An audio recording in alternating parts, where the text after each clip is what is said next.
Hey everyone, Firescale Audiobooks here. If there's a novel you'd love to hear more of, you can support us on Patreon or Ko-fi. Depending on your tier, I'll make extra parts just for the stories you're most excited about. Usually I can only upload 4 to 5 parts of each novel, but with your support, we can go beyond that. And of course, don't forget to hit subscribe. It helps more than you know. The world and all living beings are always full of unknowns and mysteries. We humans are as insignificant as dust, always subject to the rules of the unknown world. You may wonder why I can speak with such depth. It all begins when I break the seal, wanting to unleash a great magic that can save a billion lives. With feigned seriousness, Ao Wu pulled up his trousers and said to the astonished onlookers, "Netizen chicken, you're too beautiful, I understand the logic.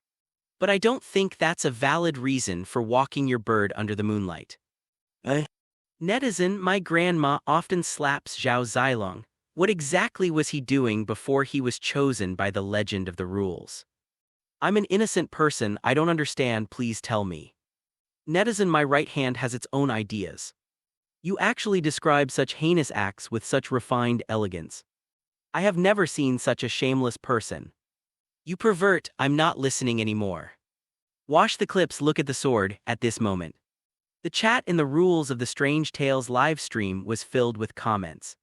But Ao Wu couldn't see them at all. He was currently observing the strange people around him and the unfamiliar hotel. The hotel was decorated in a magnificent and grand style. They were currently in the hotel lobby. Ao Wu tried to push open the hotel's retro glass doors, but he failed. He then tried to walk towards the hotel reception. But after taking a few meters, he was stopped by an invisible force, as if there was an invisible transparent wall in front of him. You blockhead, don't waste your energy. It was a man from Yindu with a headscarf wrapped around his head. He said, what a strange fellow. Don't you know this is a world of supernatural tales and rules? The quest to break the rules hasn't even started yet.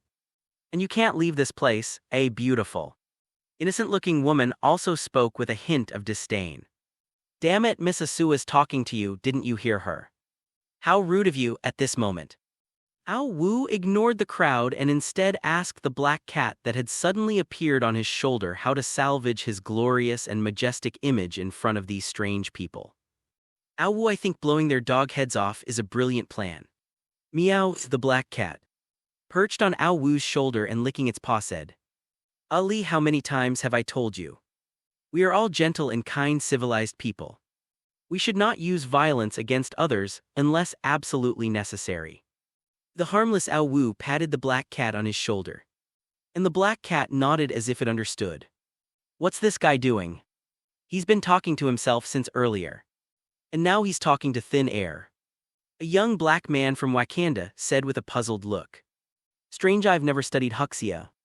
So why can I understand him? Is this some kind of mysterious power from the strange tales of rules? A blonde man from the United States said thoughtfully. Damn, this guy seems to be a madman. An older man from Jaylee cursed under his breath, a look of disdain on his face. There's nothing we can do. People are foolish and always have deep misunderstandings about some extraordinary geniuses. Ao Wu probably sensed a bit of awkwardness, so he started talking to himself in an attempt to ease the tension. But all of this was unnecessary, because the sudden appearance of a naked knight drew everyone's fire away from Ao Wu, completely saving him from a life-or-death situation. This guy was probably still adjusting to the world of supernatural tales. He was repeating what he had done before. And then he launched a ferocious dragon-like ramming attack at the hotel's glass door. The force was so great that it made everyone's scalp tingle. Alia! A piercing scream rang out as the man's weapon was severely damaged. Baku, it hurts so much. A deathly silence fell over the surroundings, and everyone's eyes were fixed on this ruthless man, including Ao Wu. I was wondering whose subordinate was so brave. Turns out it's little b*******d. Ao Wu clutched his stomach and laughed until tears streamed down his face. The little rascal clutched his groin, enduring the excruciating pain, and glared angrily at Ao Wu. When he realized everyone's eyes were on him, he remembered he wasn't wearing any clothes. He shamelessly asked to borrow some. But no one paid him any attention just then. A lobby manager in a black suit walked towards the group. A mechanical voice also rang in everyone's minds. Strange rules, the Sunset Hotel mission has been triggered. Survive in the hotel for 7 days or escape from the hotel within 7 days to complete the mission. After breaking the mystery of the rules, hotel guests will receive a souvenir item from the Sunset Hotel. If the rules are not broken, the guest will be severely punished. Note during each live stream, several lucky viewers will be randomly selected to receive one chance to send a hint to the guest participating in the Cracking the Rules of the Strange Tales segment. Each guest participating in the Cracking the Rules of the Strange Tales segment can only receive one hint. The hint must be limited to 50 characters. The Sunset Hotel's bizarre rules prohibit the use of violence. Violators will be removed. Dear guests, welcome. I am the lobby manager of Sunset Hotel. On behalf of all the staff of the hotel, I would like to extend a warm welcome to you. Now, please choose your rooms. But only those on the 4th floor are available, Mr. Mike from the United States, you selected room 401, Mr. Phil of Wakanda, you've chosen room 402. Miss Tina from the Eagle Nation, you have selected room 403. MRAO Wu of Daxia, you have selected room 404, Mr. Cornelian of Silver City, you have selected room 405, Mr. Inao Kazuo of Japan, you are in room 406, Mr. Park G K Chang from Ko Lai Guk, you selected room 407. Mr. Ivanov from the White Bear Kingdom, you have selected room 408. Miss Asu from the United States, you have selected room 409. Mr. Ik from Gaul, you have chosen room 410. The middle-aged manager dressed in a black suit distributed room keys to everyone. Everyone reached out and took them. Hey kid, why are you staring at us like that? Park Gukshang, leader of the Gao Liguo gang, angrily rebuked Ao Wu with a displeased expression. And the others also turned to look. Ao Wu wasn't angry, but instead said mysteriously, let me tell you a secret. I actually have superpowers. Whoever I glare at gets pregnant, everyone's. The hotel lobby manager dressed in a black suit ignored the commotion and headed towards the stairs. The others quickly followed. Ao Wu was the last one. Before he climbed the stairs, he glanced at the old-fashioned wall clock in the hotel lobby. 5:45, the time is a bit off. It seems to be half an hour slow, it's clearly 6:15 p.m. now. Ao Wu followed the others, seemingly lost in thought. The lobby is on the 1st floor of this hotel. If you require any assistance, please contact us via the landline in your room. The restaurant is located on the 2nd floor of this hotel. The 3rd floor is a bar, open 24 hours. The 4th floor houses standard rooms, which are also your accommodations. The check-in rules are in your rooms. Please strictly adhere to them. The 5th floor houses the VIP presidential suite. It is reserved for extremely distinguished guests. Please refrain from disturbing it, or you will be solely responsible for any consequences. The 6th floor is staff dormitory. Unauthorized personnel are prohibited from entering. Otherwise, they will be held responsible for any consequences. As soon as the lobby manager finished speaking, the group arrived on the 4th floor. The rooms on this floor were arranged in 2 rows of 5. The lobby manager didn't go any further instead. He told everyone to find their own rooms, then turned and went downstairs. After the lobby manager left, the 10 people went to find their rooms together. Inao Kazuo looked somewhat awkward. He clutched his groin and followed behind the group with a lewd expression, occasionally glancing furtively at each survivor. Especially the women. Ao Wu didn't rush into his room 404. Instead, he walked from one end of the corridor to the other, observing the room numbers on each door. He noticed that the room numbers were very strange. They were in a random order, furthermore. None of the numbers had a 4 prefix. They were simply distinguished by numbers like 10,203, etc. The room numbers were old round ones. The rooms on the left were numbered 10,050,304 and 2, while the rooms on the right were numbered 9,070,806 and 1.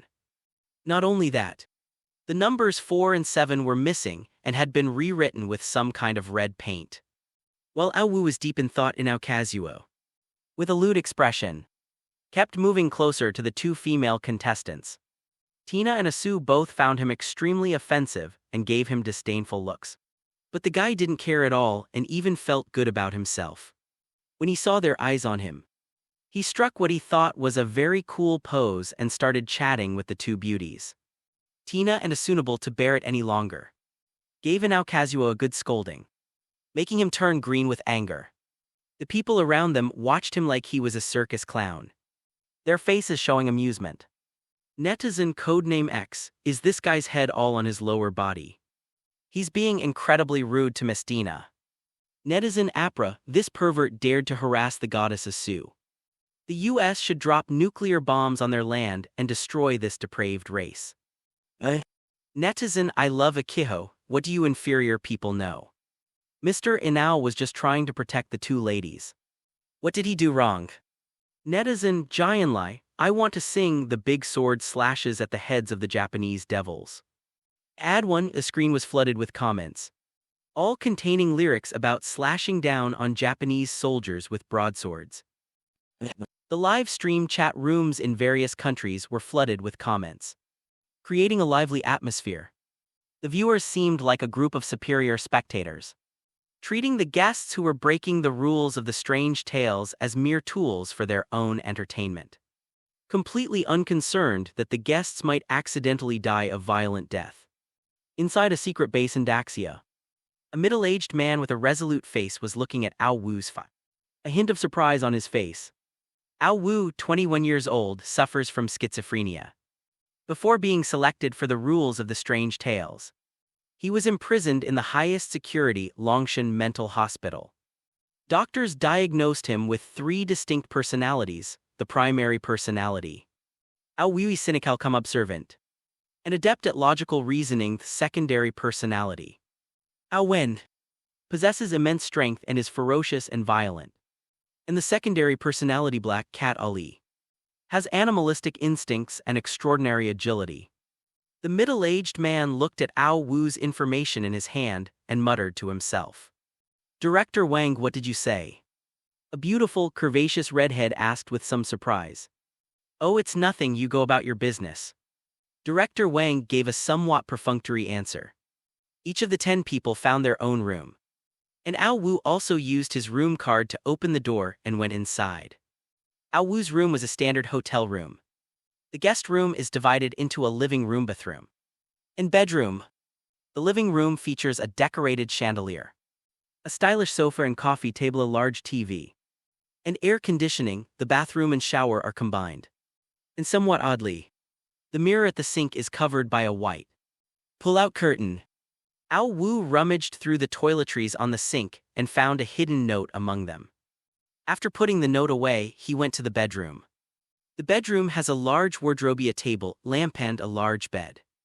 The bedroom window is closed and has white curtains. On the coffee table in the room was a piece of paper, which appeared to be the so-called check-in instructions. The rules of this strange tale. Ao Wu sat on the soft sofa, picked up the white paper with a lot of things written on it, and began to read it carefully. Check-in instructions. Sunset Hotel prioritizes customer satisfaction. If you encounter any problems, you can contact the lobby manager and staff in the lobby on the first floor or via the phone in your room. However, please confirm that they are wearing identification too. All hotel staff wear black uniforms. If a staff member in white offers you service, regardless of whether they are wearing a work badge, please do not open the door. 3. Our hotel prioritizes customer satisfaction. You are free to move around at any time. The 4 hotels are open from 6:00 a.m. to 8:00 p.m. 5.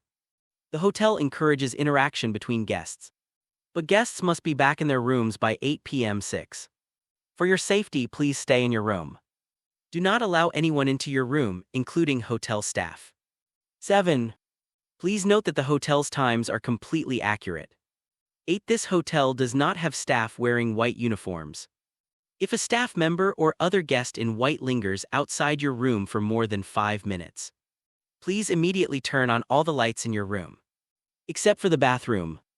Then call the hotel front desk and staff will remove them. The hotel offers room service. The hotel restaurant is open at 6:00 am 12:00 p.m. and 6:00 p.m. Please arrive on time 10. The food in the refrigerator is edible and free 11. If you feel dizzy, sleep deprived or unclear-headed, you can go to the bar on the third floor at a safe time to have a cup of coffee to refresh yourself. 12. You can trust what the guest in the VIP room says. Accept his invitation and go to his room as a guest. 13. If you wish to leave Sunset Hotel, please proceed to the lobby on the first floor during business hours to check out. Staff will then escort you out. Netizen crooked-mouthed war god, holy crap. 13 rules. And that doesn't even include the note Ao Wu found in the bathroom. This is going to be really difficult. Netizen, I love radish. There are several contradictory rules here. It's hard to tell which ones are true and which ones are false. One wrong step could lead to utter ruin. Netizen, tonight's tiger hunt. I feel sorry for the Grand Magus for a second. Netizen, swimming and fitness. Anyone interested? Don't talk nonsense. The Archmage knows the Barbarian King's ultimate skill. The live stream chat was flooded with comments. In a secret base in Daxia, a high-level think tank was analyzing the rules one by one. Ao Wu held the check-in instructions in his hand. His brow furrowed. Ao Wen is finally asleep. It's time for this great king to come out and have some fun. Meow. A lazy black cat suddenly appeared on Ao Wu's shoulder, licking its paws as it spoke to him. Ali, you're here. I need your help later. Ao Wu spoke to the black cat perched on his shoulder. The lazy cat, upon hearing this, replied somewhat disgruntledly. You have to call me King Ali, otherwise I won't help. Yao Miao. Netizen Dongfeng Citron, the Archmage seems a bit off. Why does he always talk to thin air? A netizen commented with a charming and charismatic tone. No way. You're not allowed to badmouth my brother. Or you won't be allowed to use his face wash. Let's talk about it when we meet online. Genius on the left, madman on the right. It feels like the Archmage is a combination of genius and madness. Sitting at home, disaster strikes from the sky. Ali. I was contemplating the true meaning of life at home. And this ridiculous set of rules and strange tales somehow managed to get me into this Sunset Hotel. Ao Wu looked at the black cat on his shoulder with an embarrassed expression. Putting the facts aside, is it possible that you're rewarding yourself too much and are hallucinating? Meow. The black cat Ari looked at Ao Wu, who was swearing oaths to prove his innocence with disdain. Hey, have you no manners? Is this the time for pointless chatter? We need to work together to escape this hellhole. The Sunset Hotel has too many contradictory rules. So I need your animal instincts to help me avoid some risks. This was a matter of great importance. And Ao Wu was unusually serious. The black cat Ali seemed to sense his emotions and also dropped its lazy, nonchalant expression, its gaze sharpening. Firstly, if you encounter any problems, you can contact the lobby manager and staff via the phone in your room.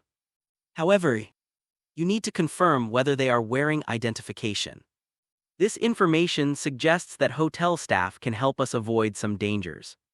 But be wary of staff without identification. Ao Wu pointed to the first item in the check-in instructions and said to the lazy black cat, better safe than sorry. It's best to stick to the nearest option. The hotel lobby work area should be safe for now. But there's always uncertainty. Meow. The black cat on Ao Wu's shoulder looked thoughtful. Yes, I think so too. This might be a safeguard for us in the early stages. As for the second point, when I came, I observed that the lobby manager and the service staff were all dressed in black. With careful observation, you should be able to tell the difference in the second point. The staff wearing white uniforms might be infected by something strange. Or perhaps they were previously employees of this hotel. Because they have work permits. Ao Wu briefly reviewed the content of point 2. And Ali raised her hand in agreement. Articles 3 and 4 contradict each other. I'm sure you can see that too. The world of rules and strange tales isn't for sightseeing. It's fraught with danger. Meow. The black cat Ari sat on the sofa in a human-like pose. as if contemplating life. We need to follow the rules and not go out between 8 p.m. and 6 a.m. However, I don't think staying in the room is 100% safe either. After Ao Wu finished speaking, the aloof black cat ignored him and instead stared intently at the check-in instructions again. Ao Wu pointed to items 5 and 6 of the check-in instructions and said to the black cat Ali. Points 5 and 6 are a bit strange as these seem repetitive. But they also seem to hold a hidden meaning. This hotel supports interaction between guests, which can be interpreted as allowing us to share information. Or it can be interpreted as mutual confrontation. As for why it repeats the requirement to stay in one's own room, I have some guesses, but I'm not sure yet and need further verification. I'll skip this for now. These two pieces of information give me a feeling that there's something very important. But I still need you to verify them. If only we could break through here by brute force. All you would need to do is release Ao Wen Miao. SHH, don't wake him. Ao Wu raised his index finger to the center of his lips, signaling the black cat Ali to be quiet. Point 7. Please note that the hotel's time is completely accurate. I disagree with this point. I remember you told me that the hotel's time is off from the time on your phone. About half an hour slow. Be careful of time discrepancies, meow. The black cat Ari tapped lightly on the armrest of the sofa with its paws as it spoke to Ao Wu. This information is insufficient to determine whether the problem lies with the Sunset Hotel's time or our own. However, I've noticed something: there's nothing in the guest rooms to display the time. I need further information to verify this. In conclusion, I'll be careful, Ao Wu said cautiously. Article 8. I have a problem. If a staff member or other guest in white lingers outside your room for more than 5 minutes, please immediately turn on all the lights in the room, except for the bathroom. This information is insufficient. I'll analyze it later. That note found in the bathroom might be helpful, meow. I second that, due to insufficient information. Ali and Ao Wu could not force an analysis and could only skip it for the time being. Article 9 is contradictory again. The hotel offers room service, but also tells us to go to the restaurant on time. This contradicts Article 6, which states that no one should be allowed into the room. So the room service is most likely a trap. As for going to the restaurant, it certainly won't be safe either. If all else fails, you can just endure it. A person can survive for 7 days on water alone. After saying that, a smile appeared on the lips of the black cat Ali. Ali, it's not that simple otherwise. Wouldn't this restaurant design be completely pointless? Anyway, I'm planning to check it out tomorrow at breakfast. I'll skip tonight. Ao Wu tried to place his large hand on the head of the black cat Ali, but Ali nimbly dodged it, leaving Ao Wu standing there awkwardly. A netizen commented, "What's the archmage doing? Playing role-playing, talking to himself. Playing 2 roles and he seems to be having a lot of fun." Netizen Kingshan Mental Hospital. Chief, based on my many years of clinical experience, he is likely suffering from schizophrenia. Netizen A Little Tiger, you're not allowed to talk about my brother like that. You're the one with mental illness. Your whole family has mental illness. A netizen named I Love Learning commented, the fact that a mentally ill person can possess such strong observational, analytical, and logical reasoning abilities indirectly proves that the director of Kingshan Mental Hospital is mentally challenged. The 2 arms upstairs, identification complete. Can you guys even analyze the rules? Stop spouting nonsense. The live stream chat was flooded with comments again. Some viewers were arguing wildly, while others were quietly analyzing the rules and gathering information. But Ao Wu couldn't see any of this at that moment. His analysis with the black cat Ali was interrupted by a series of urgent knocks on the door. Awu awu awu. A strange howling sound came from outside the door, which made Ao Wu's chrysanthemum tense up. Awu awu awu, for you. I transformed into a werewolf for you. I became insane. Mario Wu, could you please stop singing? I'm a staff member from the hotel restaurant, here to deliver your food. I've called you over 100 times outside the door, but you haven't answered. My voice is hoarse from shouting. A soft, slightly hoarse voice came from outside the door. Ao Wu looked through the peephole and saw a young man wearing a black chef's uniform. A chef's hat and a Sunset Hotel employee badge. Dude. The thing is, your screams were so creepy. I thought there were werewolves haunting our hotel. So I wanted to perform a talent to see if I could move you and get you to let me go. After glancing at his watch, Ao Wu, who was inside the room, began to spout nonsense. Sir, could you please stop messing with me? Please open the door so I can get your dinner, okay? Today our specialty is sirloin steak, it's very famous. The young man, dressed in a black chef's uniform and wearing a work badge, said with a hint of helplessness. Hey bro, what kind of food is served today? We have all kinds of dishes. You can open the door and choose for yourself. If we don't have what you need, I can tell the kitchen to make it fresh for you.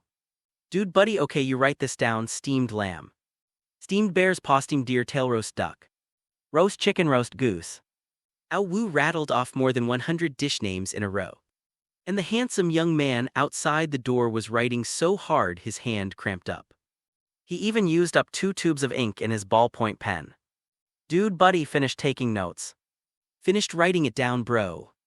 The handsome guy in black overalls stretched his aching wrists and answered. I don't want any of these, they make me cough. Ao Wu leaned against the door and said quietly, when?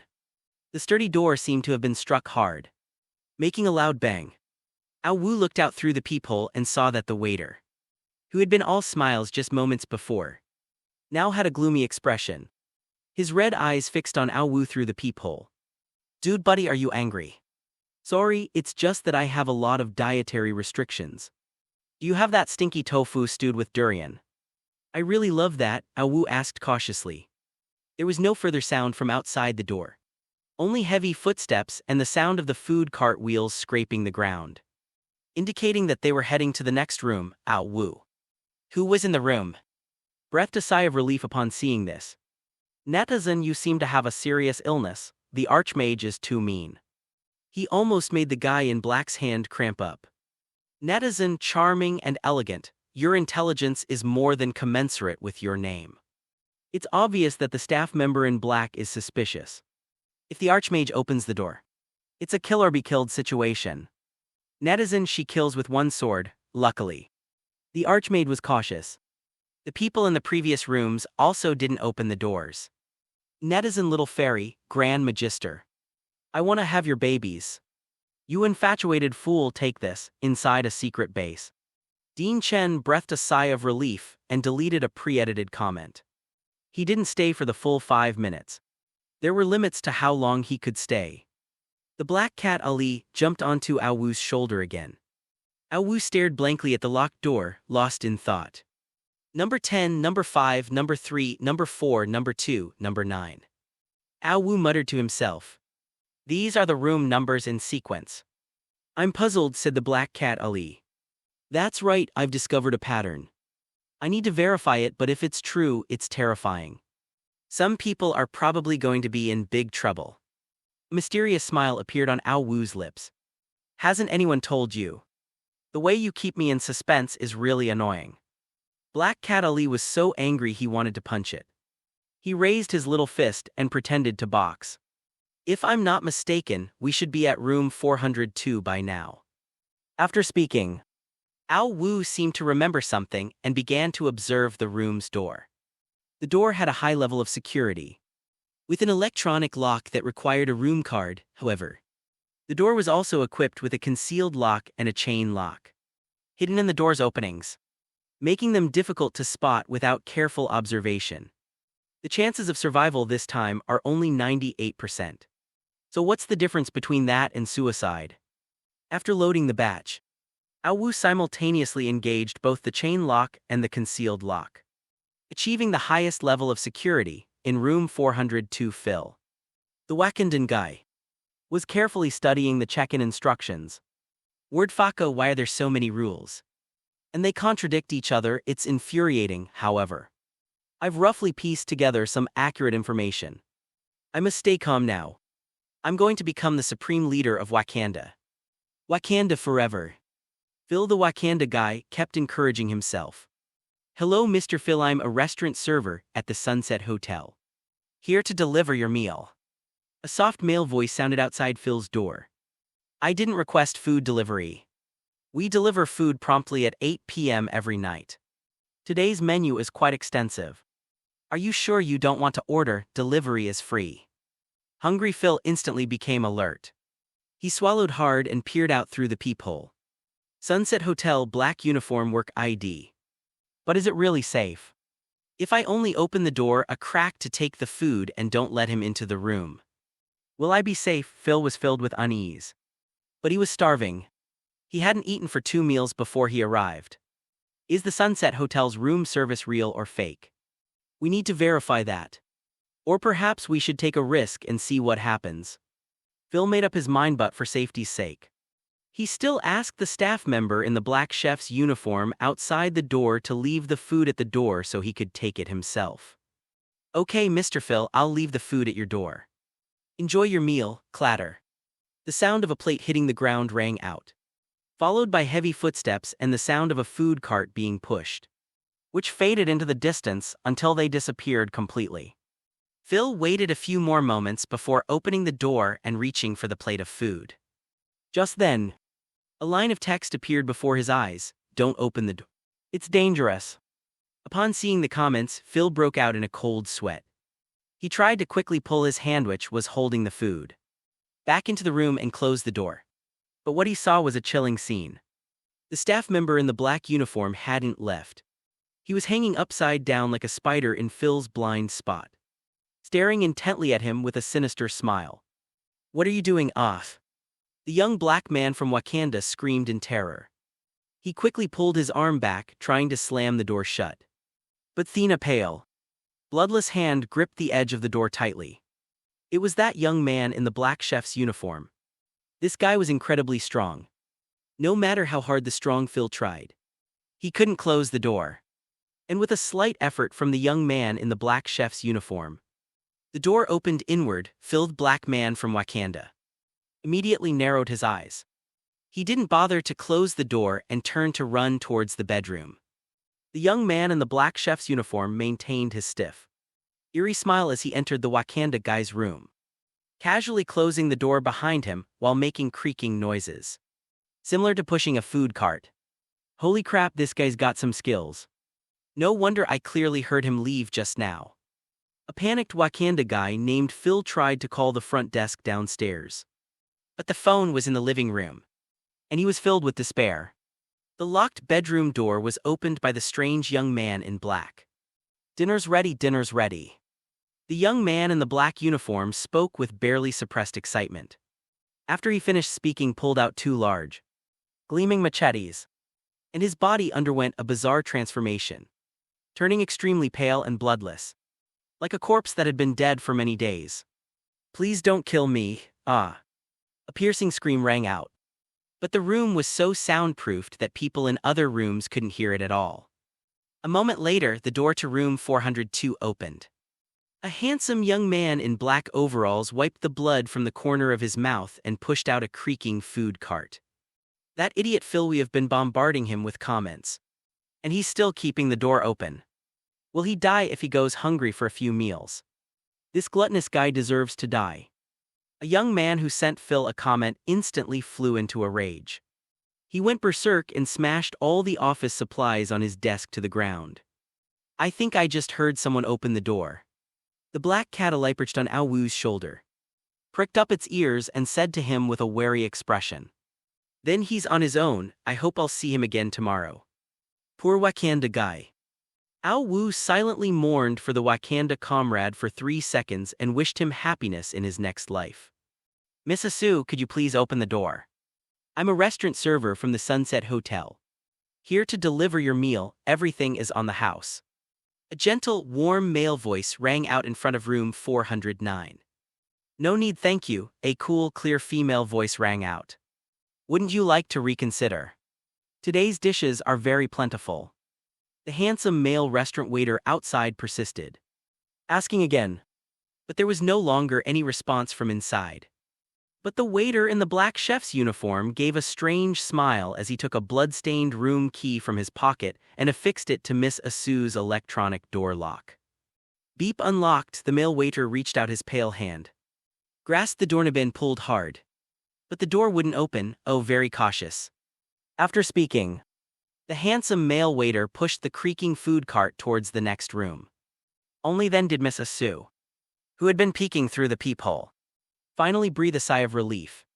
How did he get a hotel guest's room key at this moment? Cheers erupted in the live broadcast room in the United States, and the tense atmosphere from before vanished.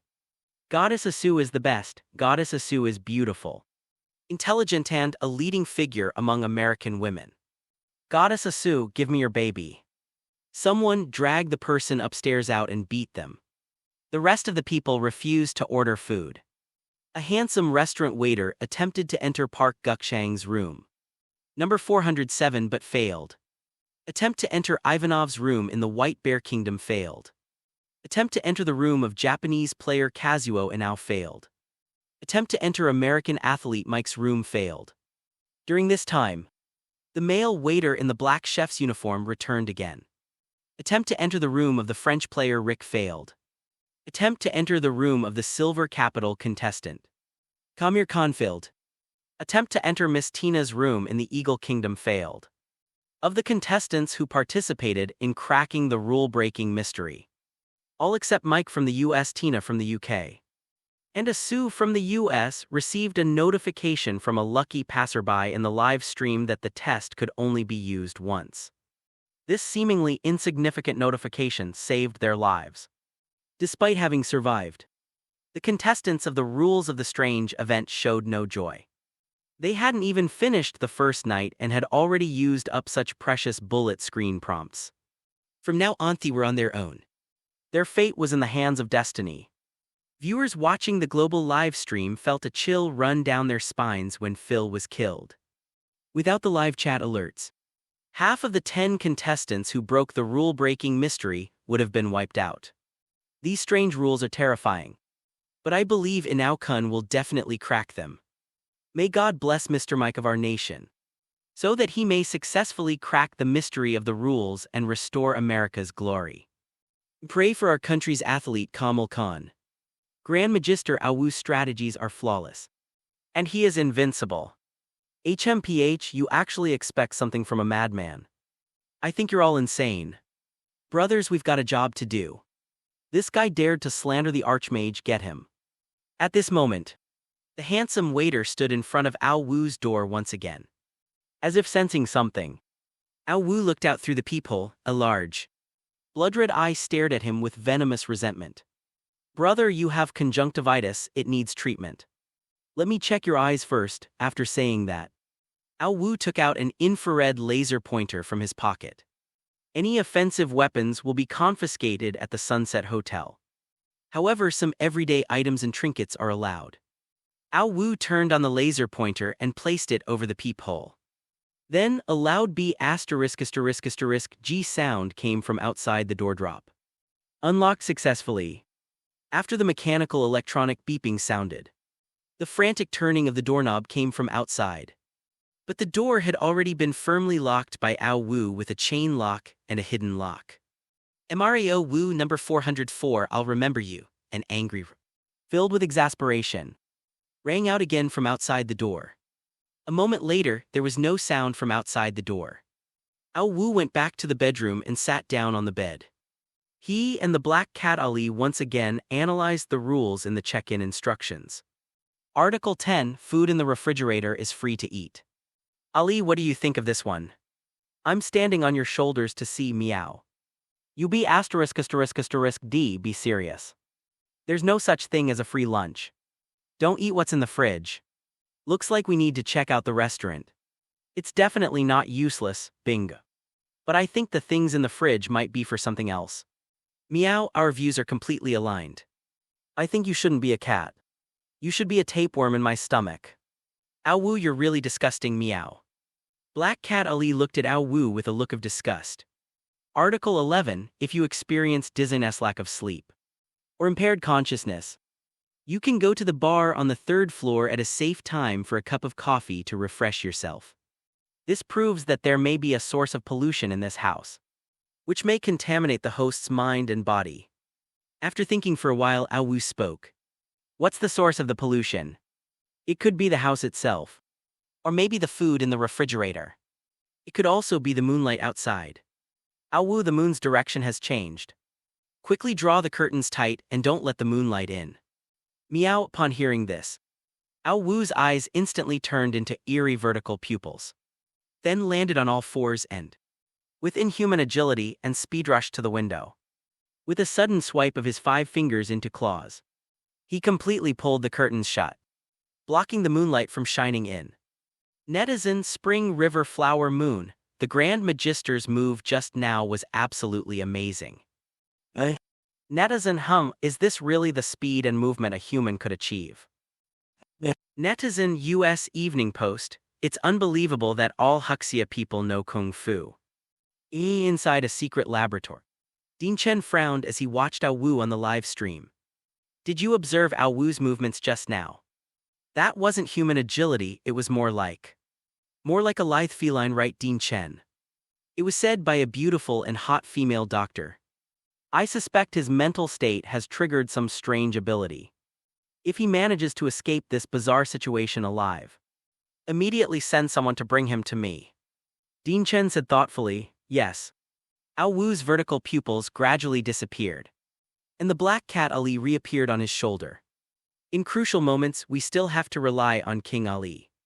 Ah yes, you're so aloof, so impressive. But you don't seem to have noticed there's a note under the curtains. Ugh.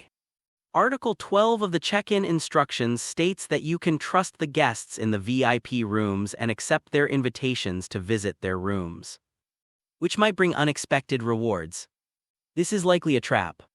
Didn't the lobby manager say that disturbing the guests in the VIP rooms on the 5th floor is strictly prohibited? Or you'll be responsible for the consequences. What do you think, Ao Wu?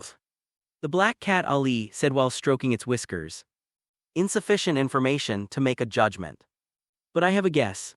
Do you think this might be half true and half false? You can trust what the guest in the VIP room says. He might reveal some information to you. But you can't enter his room, Ao Wu said thoughtfully. I must say you have a really bold way of thinking, Meow. It was rare for the black cat Ali to praise Ao Wu. The ceiling of human intelligence, please take a look. Thank you. Rule number 13, if you wish to leave the hotel, please proceed to the lobby on the 1st floor to check out. Staff will escort you out. What do you think, Ali, even if I? The great king thought about this with my femur. It couldn't possibly be true if it were really that simple. The Sunset Hotel wouldn't be a strange tale, but a tourist attraction. Meow. You cat, where do you get all this nonsense from? None of your business. At this moment in room 410. Rick from Gaul was gazing at the bright moonlight, lost in thought. The moonlight is so beautiful, such romantic moonlight. If I could drink red wine with Ellie and dance an elegant dance, how romantic and wonderful that would be. The rules don't mention moonlight, so I think it's all right for me to appreciate it. At that moment, as if bewitched, walked to the window, pulled back the half-open curtains completely, and bathed in the moonlight. He felt his mind go blank, and a strong thought arose in his heart to look at the moon. Finally, he couldn't resist the temptation and looked up at the moon. So that's how it is. I'll be the first person to break the rules here. A few seconds later, gave a creepy, eerie smile, then opened the window and jumped out. You idiot, Rick, it's all over, all over. A woman named Ellie turned ashen-faced instantly. She slumped into a chair and muttered to herself. At the same time, Park Gukshang opened the refrigerator door, took out the food and drinks inside, and began to eat and drink heartily. But after finishing, he felt extremely tired and somewhat dazed. But he thought it was due to his high level of mental stress and physical exhaustion. So he lay down on the bed and fell asleep on the other side. Ao Wu took out the note he had obtained in the bathroom and began to read it. Never look in the bathroom mirror. The other side of the mirror is hell, where terrifying monsters dwell. You can look in the mirror, but you must draw back the white curtain. 3. If a staff member in a white uniform lingers outside your door for more than 5 minutes after 8 p.m., please turn on the restroom light. If other guests linger outside your door for more than 5 minutes, please turn off the restroom light. Looking at the rules on the note, the black cat Ali gradually became irritated. 3 more rules, this is driving me crazy. Looks like this is going to be really difficult, meow. The first and second rules contradict each other. And the second one is practically pure nonsense. But let's not look in the bathroom mirror anymore. I have a dangerous feeling about it in the bathroom. Ali, you're mistaken, actually I'd prefer more rules. That way through analysis, you'll get more information and intelligence. I feel I'm getting closer and closer to the truth. Article 3 on this note contradicts Article 8 in the check-in instructions. But I'm more inclined to believe Article 3 on this note is the real rule. Though this still needs verification. However, I feel that nighttime isn't the time to sleep. Who knows when those ghostly things will appear at your door?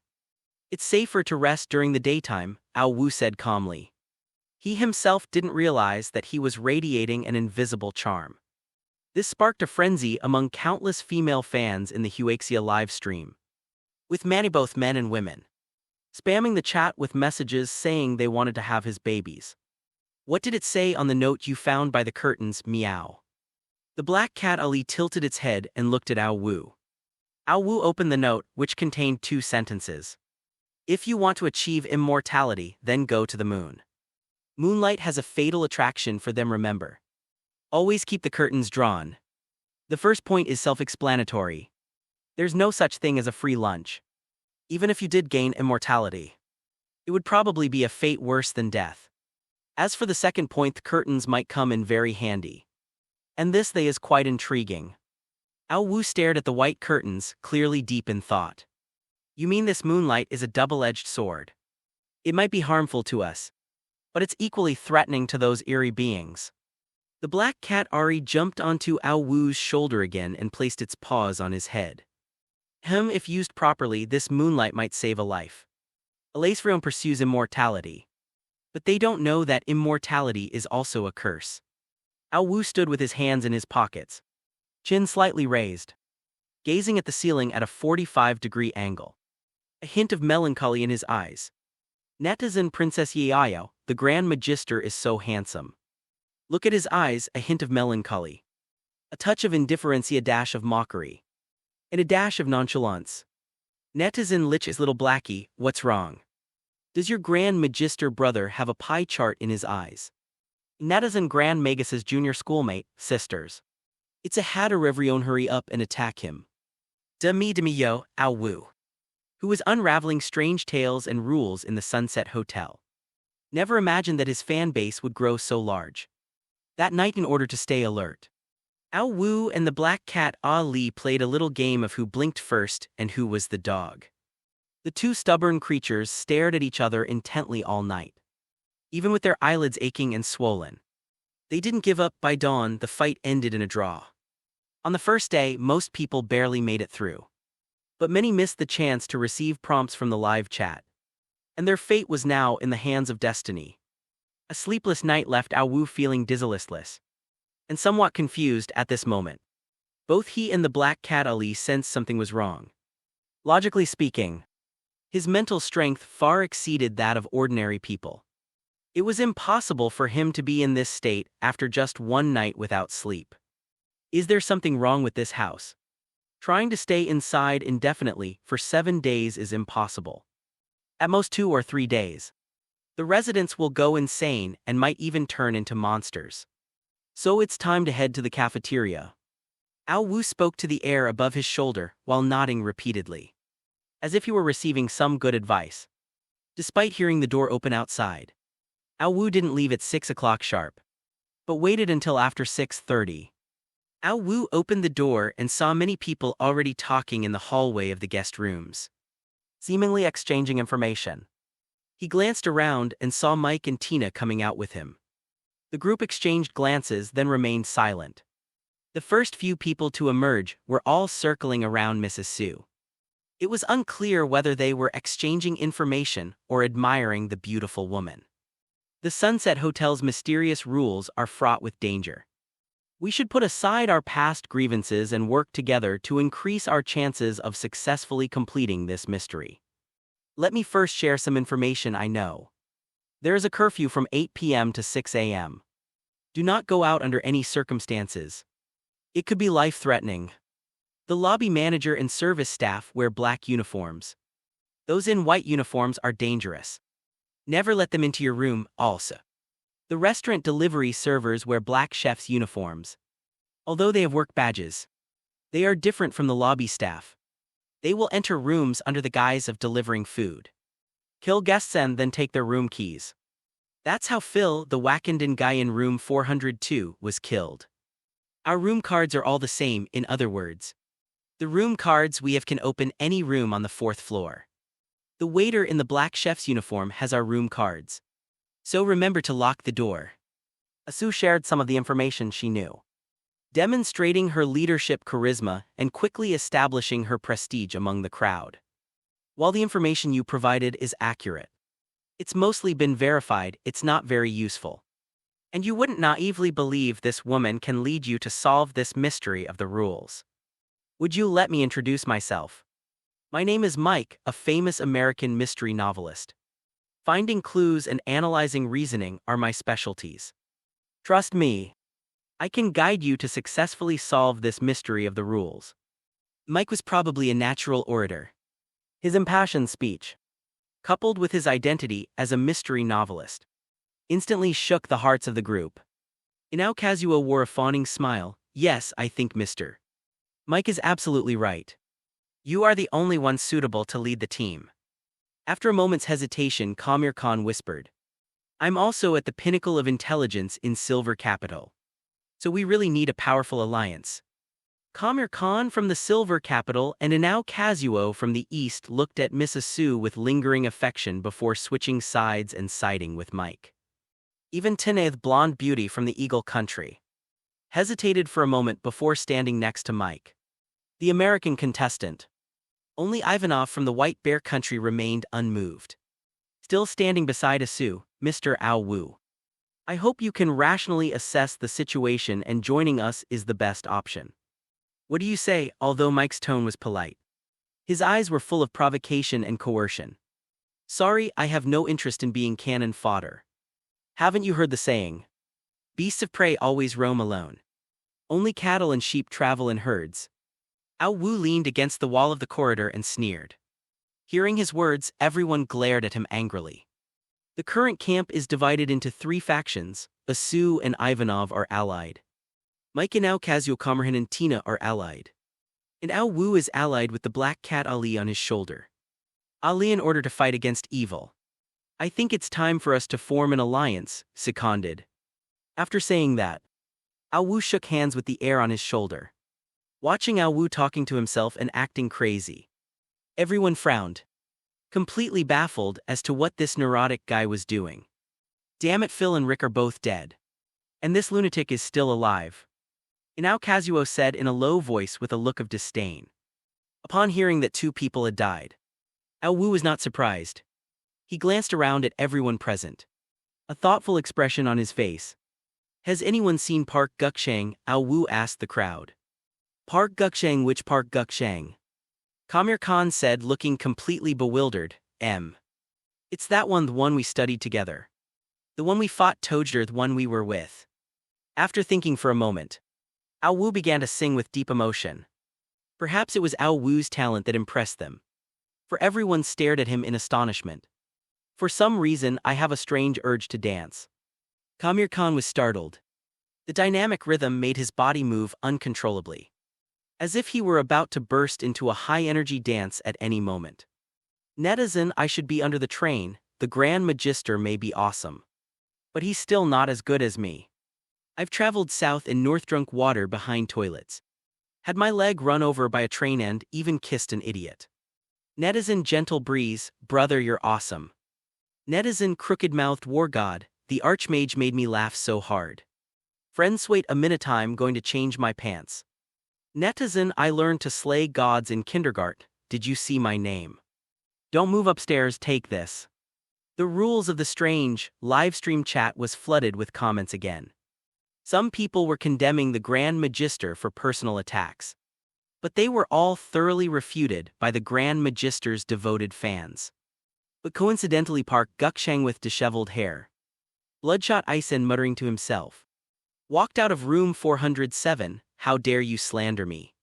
You deserve to die, I'll kill you, I'll kill you. Park Gukshang, whose mental state was somewhat unstable, went berserk upon hearing Ao Wu's heartfelt singing. He launched a vicious side kick straight at Ao Wu's face. But Ao Wu dodged it with ease just then. A chilling voice came from the end of the corridor. Room 407, Mr. Park Gukshang has violated the hotel's rule prohibiting violence between guests. Please accept the punishment following the sound. Everyone looked and saw the eerie and terrifying lobby manager at the end of the fourth-floor corridor. Before anyone could react, Park Gukshang's body suddenly stiffened. Then fine red marks appeared on his skin in the end. He turned into a pile of equal-sized blocks, as if he had been cut into equal pieces by a laser. A living person was suddenly dismembered, and everyone was so horrified by the sight that they fell silent. Please abide by the hotel rules, thank you. After saying that, the lobby manager, dressed in a black suit, disappeared at the end of the corridor on the fourth floor. What's wrong with Park Gukshang? Has he gone mad? Miss Tina said to herself. The room we're in is like a giant source of pollution, slowly eroding our minds and bodies, causing our spirits to become polluted and distorted. Mike, with a mysterious smile on his face, explained to everyone. Ao Wu looked at Park Gukshang, who was now a mangled mess, and a thoughtful expression appeared on his face. Then he turned to look at an Ao Kazuo. A B ***** D came from the east, carrying a watermelon. A sissy came from the west, carrying a B ***** D. This tongue twister infuriated an Ao Kazuo to the point of rage. You B ***** D, I'm going to kill you. In Ao Kazuo's eyes blazed with fury. He seemed intent on killing Ao Wu. But Mike held him back tightly. If you want to become like Park Gukshang, then go ahead and beat him up, Mike said coldly. After looking at Park Gukshang's miserable state on the ground, in Ao Kazuo's volatile emotions gradually calmed down. He still glared fiercely at Ao Wu. But Ao Wu didn't care at all and continued to give him friendly international gestures. Mario Wu, this is rather unpleasant. You seem to be a gentleman. How can you resort to such foul language? Miss Tina said in a slightly reproachful tone. I'm hardly a gentleman, and I can't compare to Miss Tina. People who made their fortune as pirates are generally quite gentlemanly and ladylike. After all, they're always very polite when robbing money and treasure. Ao Wu leaned against the wall with his arms crossed, a playful smile on his face. You rude B ***** D. The blonde, blue-eyed and curvaceous Miss Tina was so angry that her face turned ashen.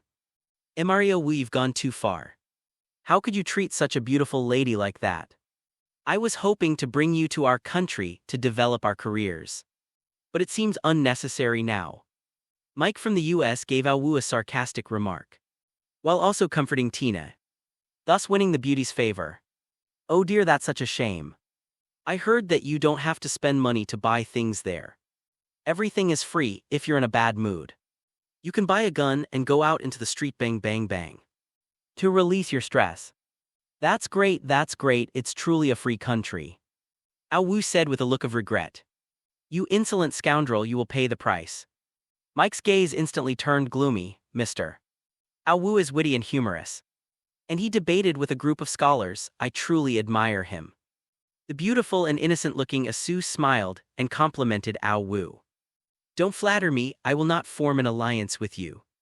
And don't try to scheme against me, or you will pay a heavy price in this strange rule incident. Absolutely. Ao Wu's eerily calm demeanor froze Asu's sweet smile on her face, a chill creeping into her heart. Watching Ao Wu's departing figure, Resh murmured to herself.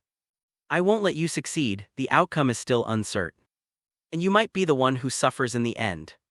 What should we do now? Ivanov, who had been watching from the sidelines, said to Asu beside him. Just like that guy named Ao Wu, go to a restaurant or bar. Asu watched Ao Wu's departing figure. A strange smile appeared on her lips. Mike, what do we do now? Kamir Khan asked in a low voice. We're going to the restaurant. This place must have a reason for existing. But we need to be careful to follow the rules. This Sunset Hotel is a world of rules. Only by not breaking the rules can you survive.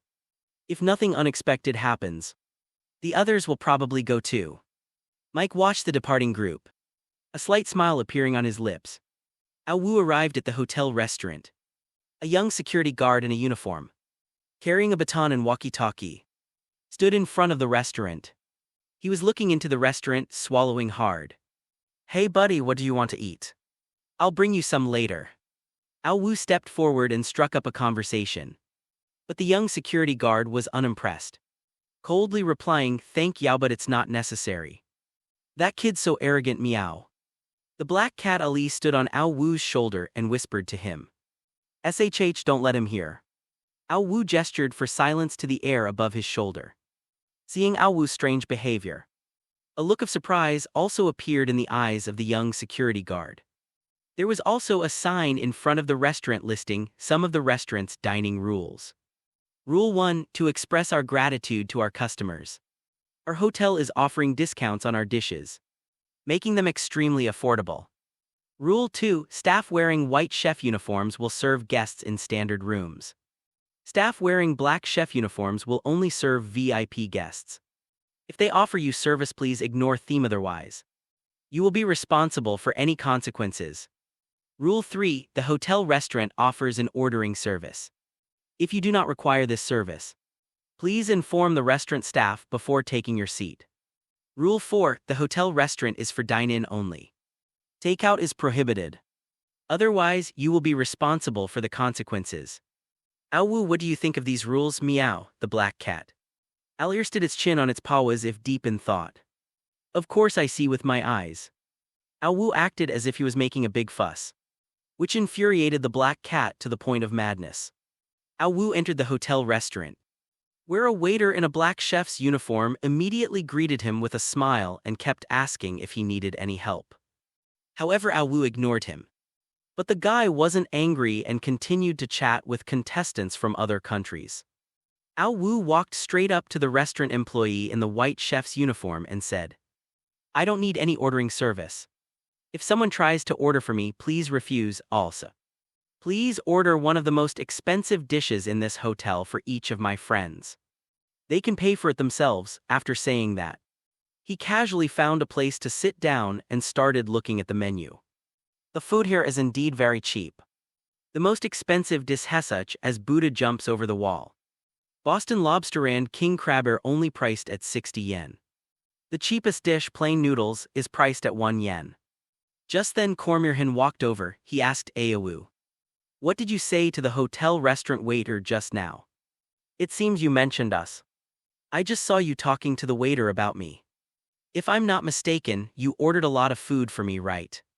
Ao Wu said with a half smile, "Don't make false accusations. How could we have done such things?" Kamir Khan said somewhat guiltily. Ao Wu beckoned him over, then said mysteriously, "Didn't you want to know what I said to him? I told him to be careful of old six from Yindu." Kamir Khan was instantly enraged, about to unleash a torrent of abuse. Ao Wu, however, chuckled casually. "I was lying to you. How could I say that actually? I told him that the one from Silver Capital is a good friend of mine, and that I'd send a giant lizard taller than a person to his room tonight. I was mainly worried you'd be lonely." "What did I do wrong?" Ao Wu looked completely innocent. But Kamir Khan flew into a rage. "How dare you mock us? Our country is one of the safest countries in the world. Gentlemen, I wholeheartedly agree with what my friend from Silver City said. People are certainly safe there. But I don't know about the lizards." After Ao Wu finished speaking, everyone in the restaurant burst into laughter. Kamir Khan's face turned red, and he fled in embarrassment.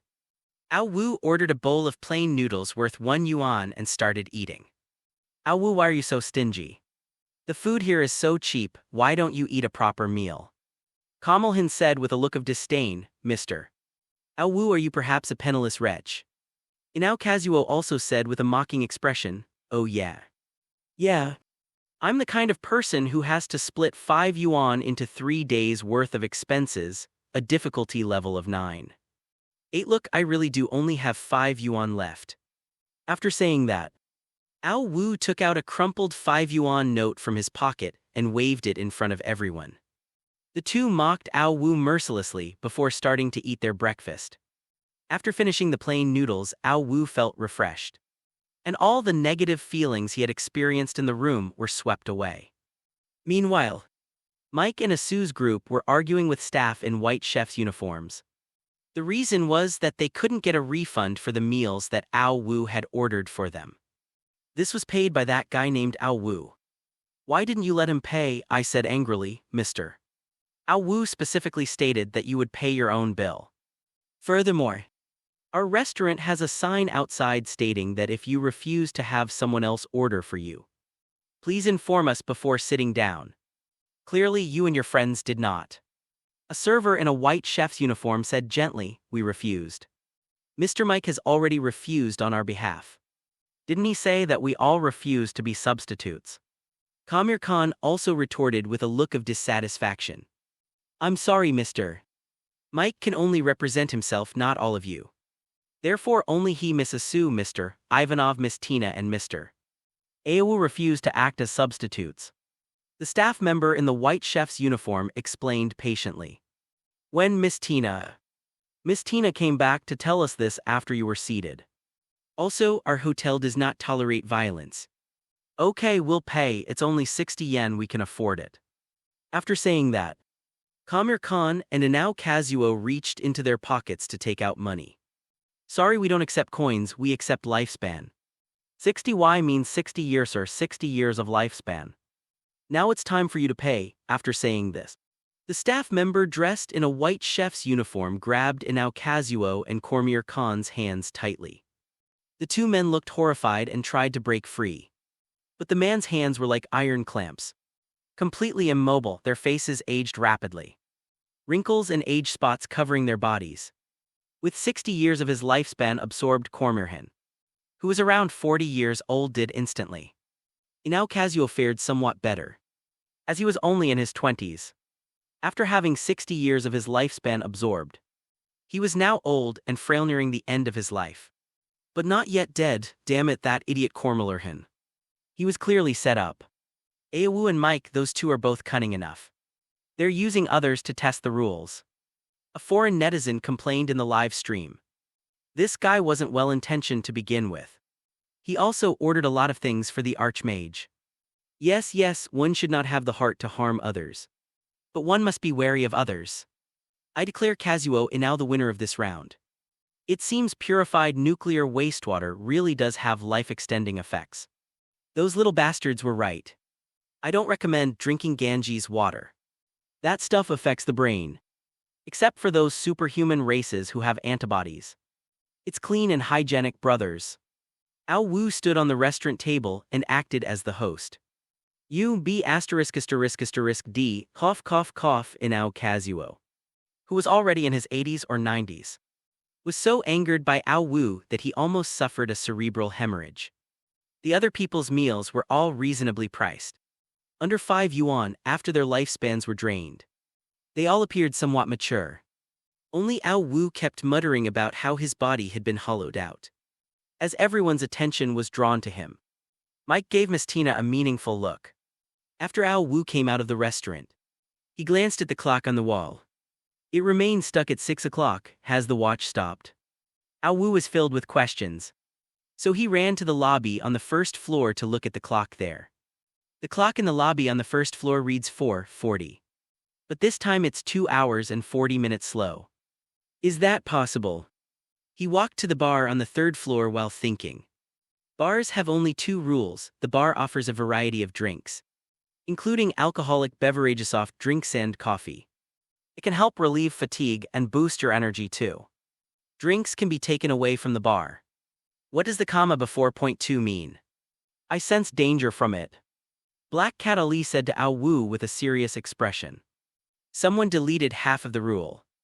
Ao Wu said softly, then stepped into the bar. The bar was deserted, he was the only one there. After he arrived, Asu and Ivanov followed him in. Ao Wu opened the menu, which was filled with a dazzling array of drinks. All of them cost 1 Y. After carefully studying the menu, Ao Wu's gaze fell on a drink called Moonlight Coffee. Firstly, was curious why a bar would have coffee. And secondly, because the description on the menu contained this sentence. Sipping coffee and basking in the moonlight. What could be more romantic than this? After thinking for a while, Ao Wu beckoned to the waiter. He paid the price of 2 years of his lifespan to buy 2 bottles of moonlight coffee. The packaging of this moonlight coffee is exquisite. On top is a full moon radiating a bright moonlight. And below is a young man and woman standing in the moonlight drinking coffee. Isu from the kingdom of Yinmi saw Ao Wu buy 2 bottles of coffee. She also bought a bottle, but it wasn't the moonlight brand. When Ivanov from the White Bear Kingdom saw vodka on the menu, his eyes widened. He spent a year of his lifespan to buy a large bottle, then opened the cap and eagerly began to drink it. As he downed the bottle of liquor, all the staff at the bar stared at him with a strange look in their eyes. Thump! Ivanov's head fell off his neck without warning. The sight terrified Isu, who screamed in horror. He abandoned the bottle of coffee and fled. Rule number 2 here has been partially deleted. What that other half is obvious. Looking at Ivanov's headless corpse, Ao Wu muttered to himself after saying that. He left the bar with 2 bottles of moonlight coffee. The bartender watched him leave with strange looks, but did nothing after he left Mike Tina. And the others also went into the bar. Ao Wu and the black cat Ali returned to their room to rest. My phone's battery is almost dead. I'll have to rely on my watch to tell the time. Ao Wu looked at the low battery level on his phone and felt a headache coming on. Time flew by and night fell. Ao Wu awoke from his sleep. He idly peered through the peephole into the hotel corridor. Suddenly, a waiter in a white uniform approached him with a work badge, offering to provide him with service, but he declined. After being refused, the waiter in the white uniform did not leave, but lingered in front of Ao Wu's door. This scene instantly alerted him, and he turned on all the lights in the room, including the bathroom. He then dialed the front desk. 5 minutes later, the waiter in the white uniform was chased away by a staff member in a black uniform who arrived from the front desk. After the waiter in the white uniform left, a bald, middle-aged man claiming to be a VIP customer knocked on Ao Wu's door. He said he had extremely important information to tell him, specifically how to escape the Sunset Hotel. But after being sternly rejected by Ao Wu, this guy continued to loiter outside Ao Wu's door. Ao Wu decisively turned off the bathroom light. 5 minutes later, the bald middle-aged man quietly left. The same scene played out repeatedly in other rooms. Mike Isu in Ao Kazuo is probably dead. Ao Wu said to Ali, the black cat perched on his shoulder. What do you mean, meow? I can't believe it, the black cat Ali asked, puzzled. Do you remember the room number order I told you about? Left, no 10, no 5, no 3, no 4, no 2, right, no 09, no 7, no 08, no 06, no 01. Black Cat Ali silently recited the words. The room numbers are reversed. They didn't even find the right rooms, only 403,404,407. And 408 are safe because we're all in our own rooms. There might have been some kind of rule protection on day 1. So the staff in white uniforms and the VIP guests didn't show up. So they weren't dead. But tonight they haven't changed back to their rooms. And they've triggered the rules, Ao Wu said quietly. You mean room 1 was originally room 10.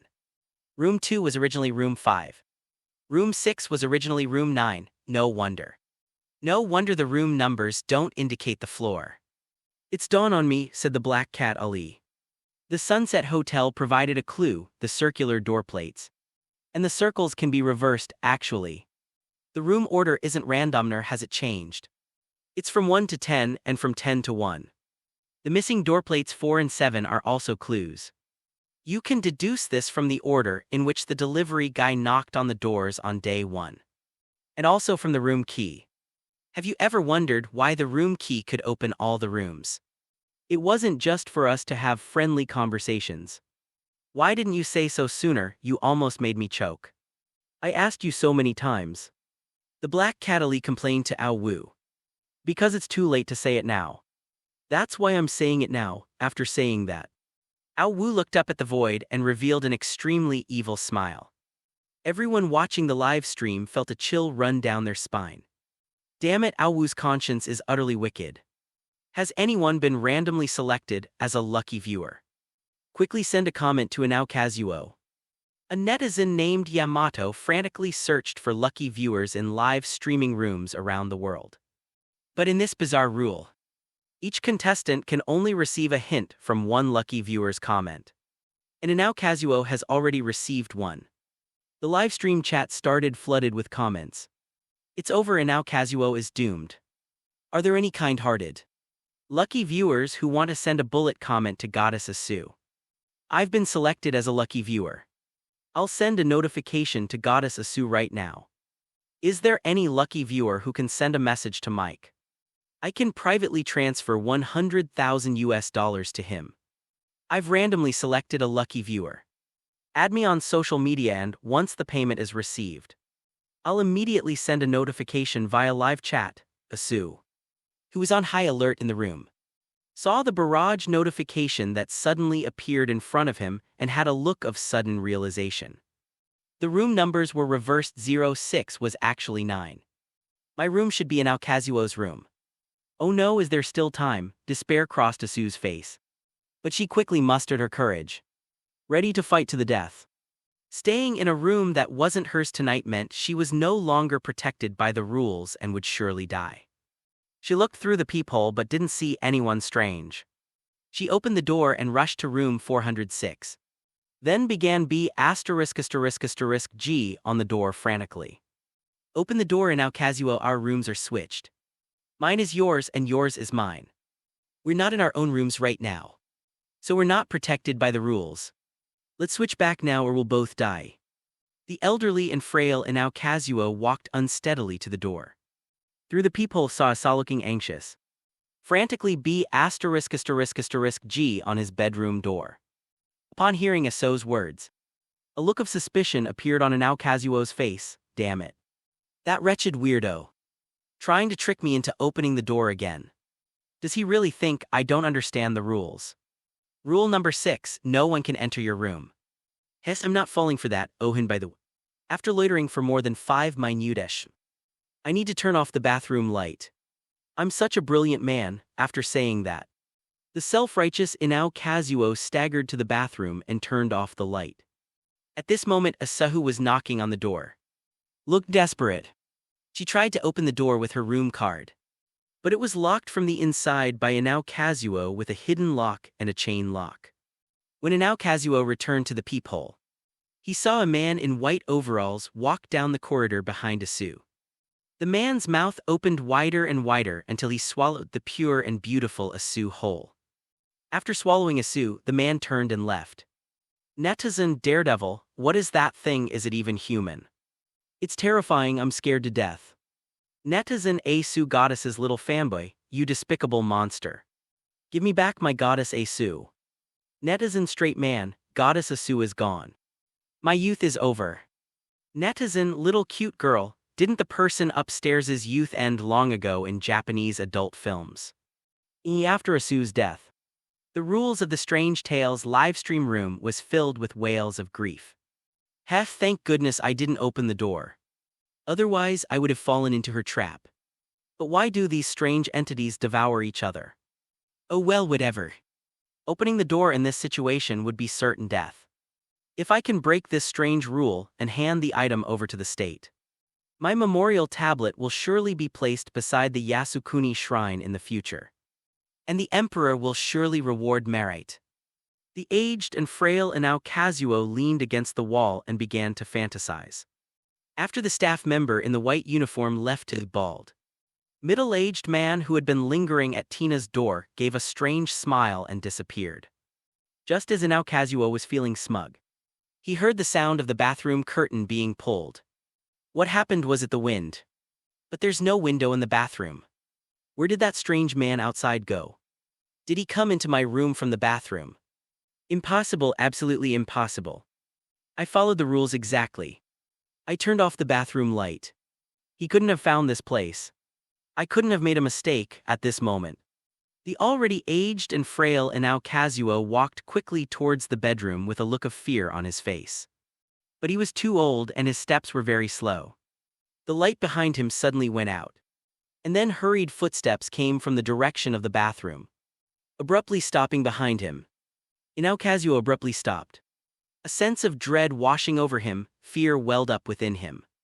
Although he couldn't hear anyone breathing behind him, he was absolutely certain that something was standing behind him. Using the faint light emanating from the bedroom, he forced himself to turn and look behind him. Suppressing his fear, a bald man's eerie face appeared behind him. His mouth agape to an unbelievable degree. Ah. After a scream, lights came back on, and the room returned to silence. Netizen cherry blossoms in bloom, damn it. Inaukun is dead. Netizen Susu Suwai, that self-righteous guy killed Goddess Asu. He deserved to die. Netizen, a chubby butterfly, I can only say this is terrifyingly bizarre.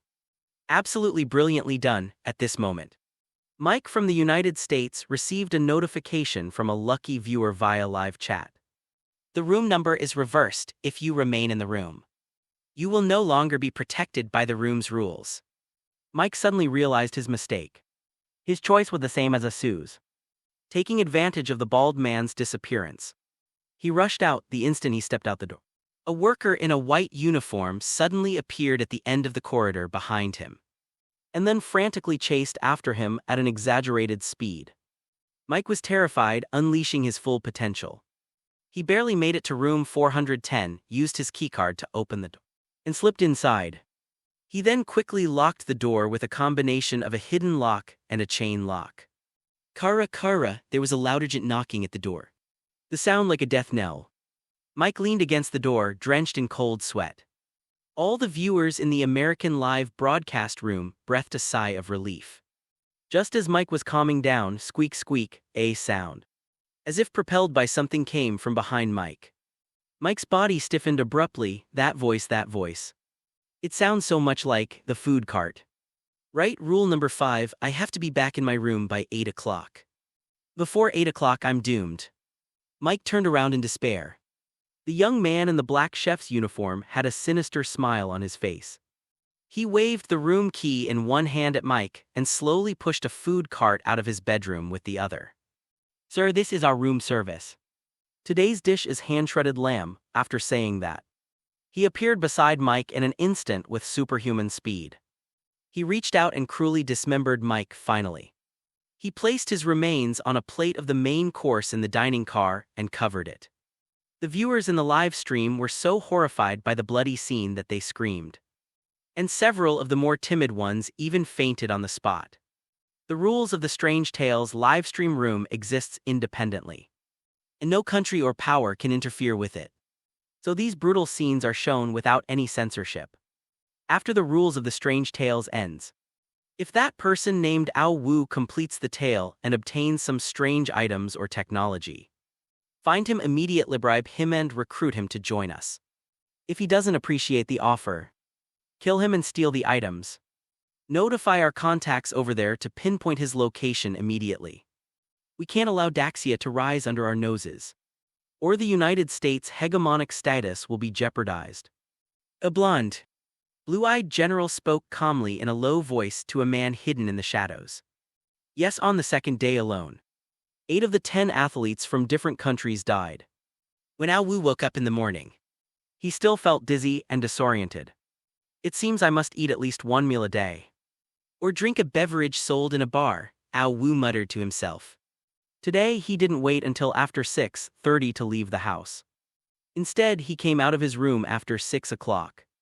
Perhaps he heard Ao Wu open the door, because Tina also came out of her room. The two exchanged a glance but remained silent. Just then, the doors to rooms 406 and 409 were opened. The aged Inao Kazuo and the pure and beautiful Miss Aso stepped out of their rooms simultaneously. Ao Wu, what happened? They're both all right. Could your deduction be wrong, Ali? The black cat on Ao Wu's shoulder said with a look of horror. Ao Wu also frowned deeply. Tina also had a thoughtful expression. Not only were the viewers in the live stream of those strange and unusual stories dumbfounded, but they were also stunned. Goddess Asu dead. How did she come back to life? Wasn't Inao Kazuo eaten too? Oh, I see. Upstairs, what do you know? Speak up. They were replaced. Kazuo Inao and Miss Aso were replaced by those eerie things. It's terrifying to think about.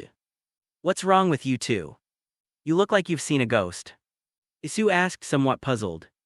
I guess they're just jealous of my handsome looks. Kazuo now said, his voice trembling. Please don't lie through your teeth after saying that. Ao Wu went to room 401 and used his room card to open Mike's door. Mike wasn't in the room and the door wasn't locked. He then went to room 410 and after pushing open the door, he saw bloodstains everywhere as the group entered.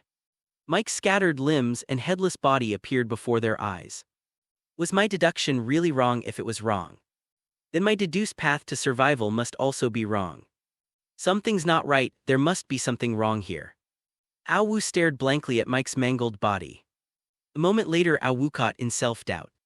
Stopped thinking and turned to look at Tina, a blonde woman with a hot figure. You should have also discovered the secret of the room number.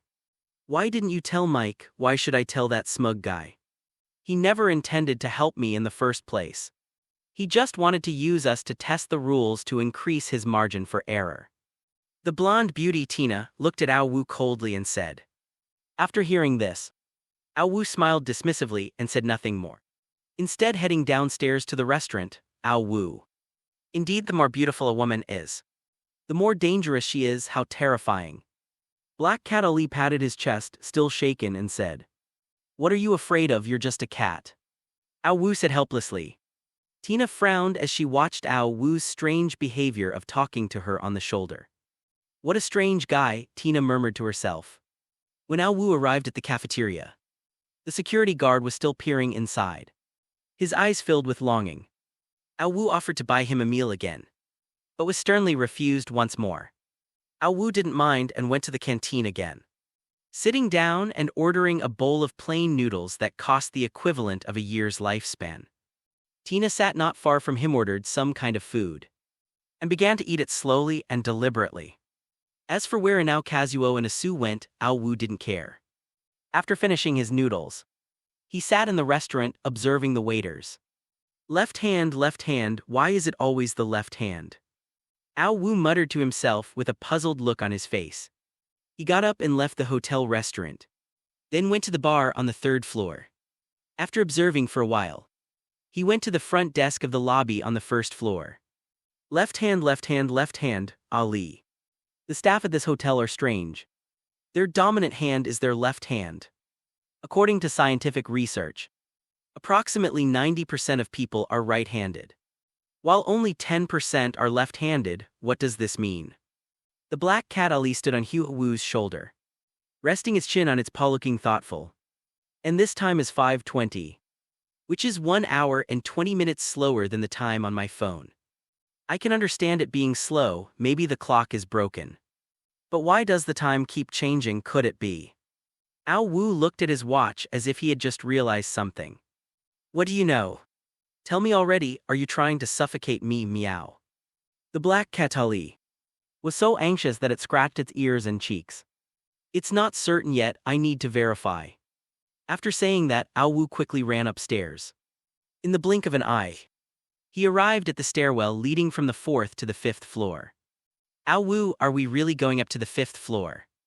Remember that weird bald man from last night? That guy was really scary. Meow. The black cat Ali, perched on Ao Wu's shoulder, nervously swallowed. It should be safe between 6 a.m. and 8 p.m. The rules haven't changed yet. I want to go to the 5th floor and ask the VIP guests there for information.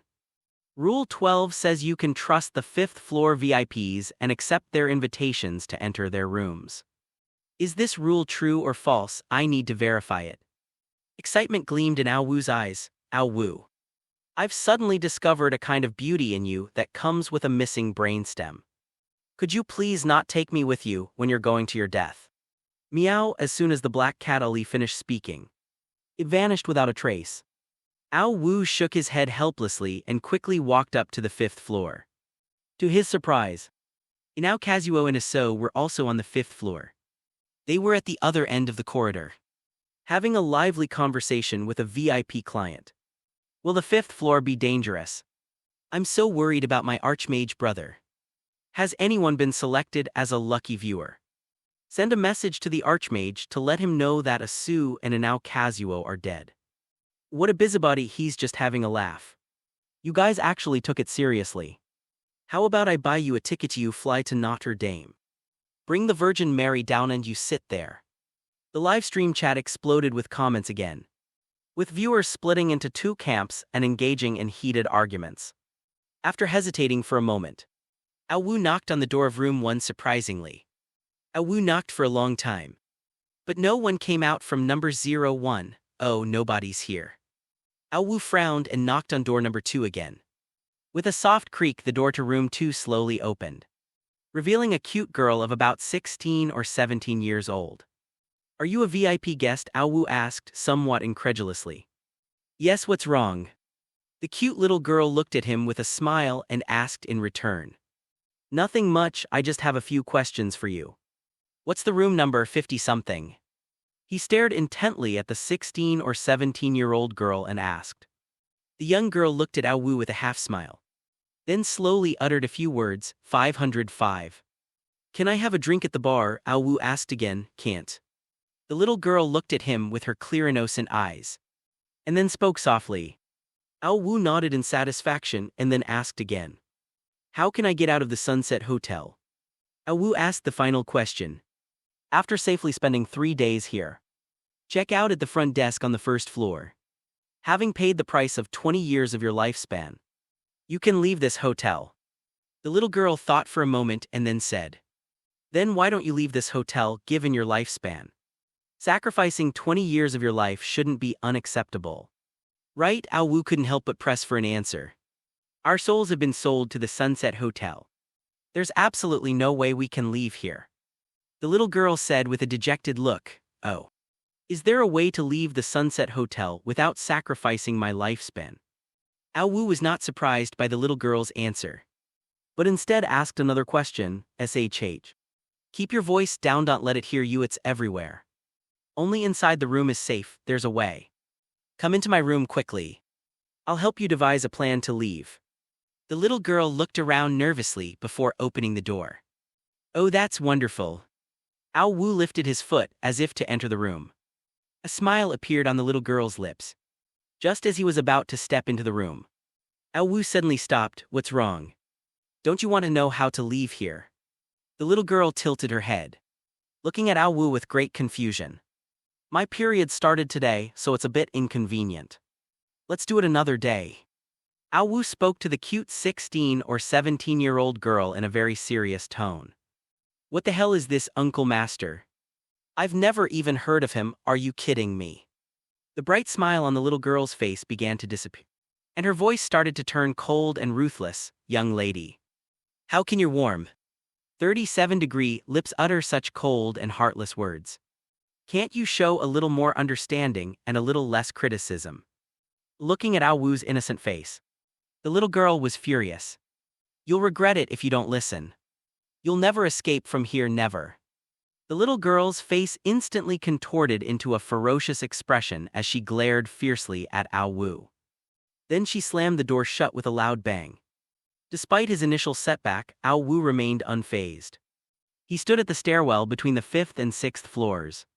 Lost in thought after a moment's contemplation, he took a step forward intending to climb the stairs.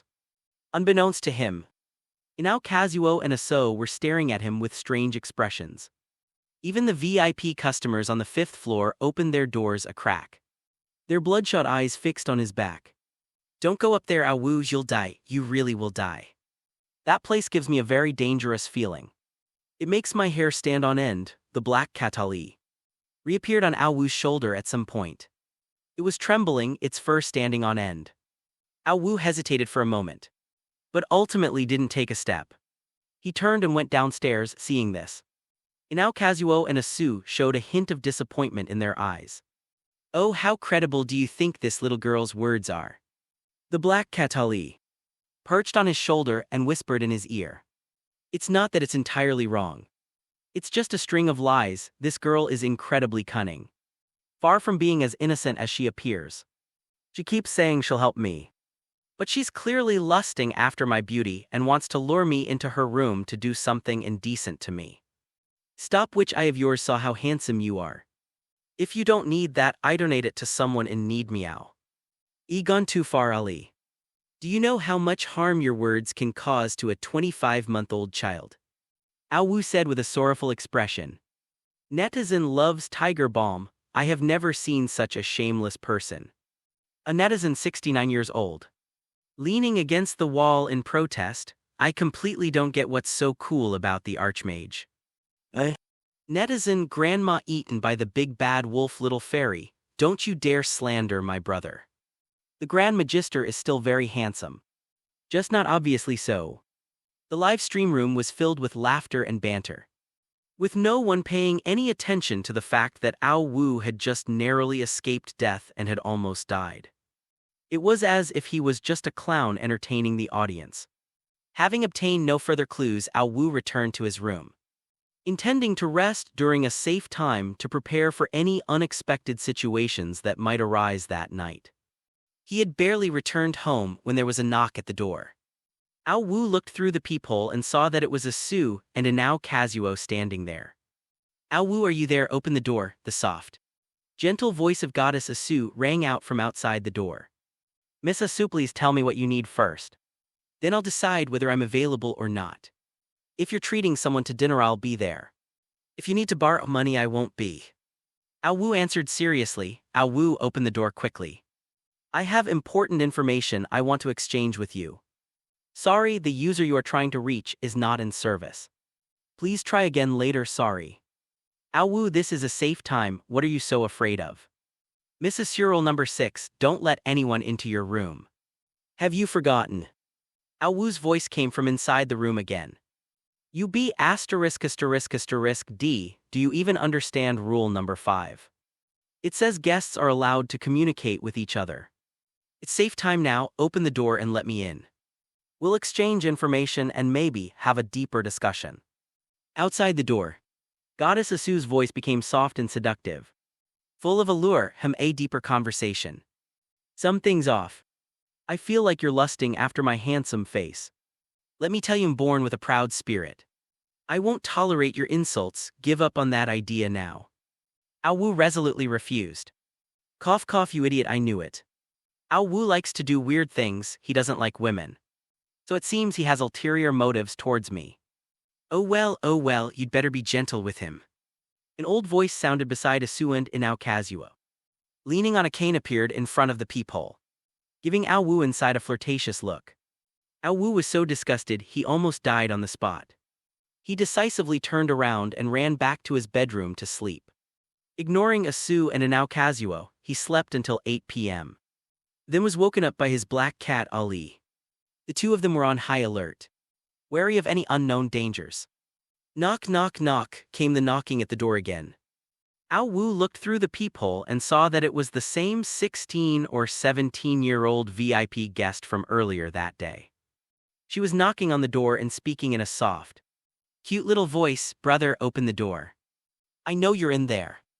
Didn't you want to know how to escape the Sunset Hotel without spending your lifespan? I'll tell you, but it's not convenient here. To avoid it hearing, let's talk in your room, shall we? Ao Wu didn't reply but simply turned off the bathroom light, ignoring the little girl's incessant chatter outside. 5 minutes later, the little girl disappeared.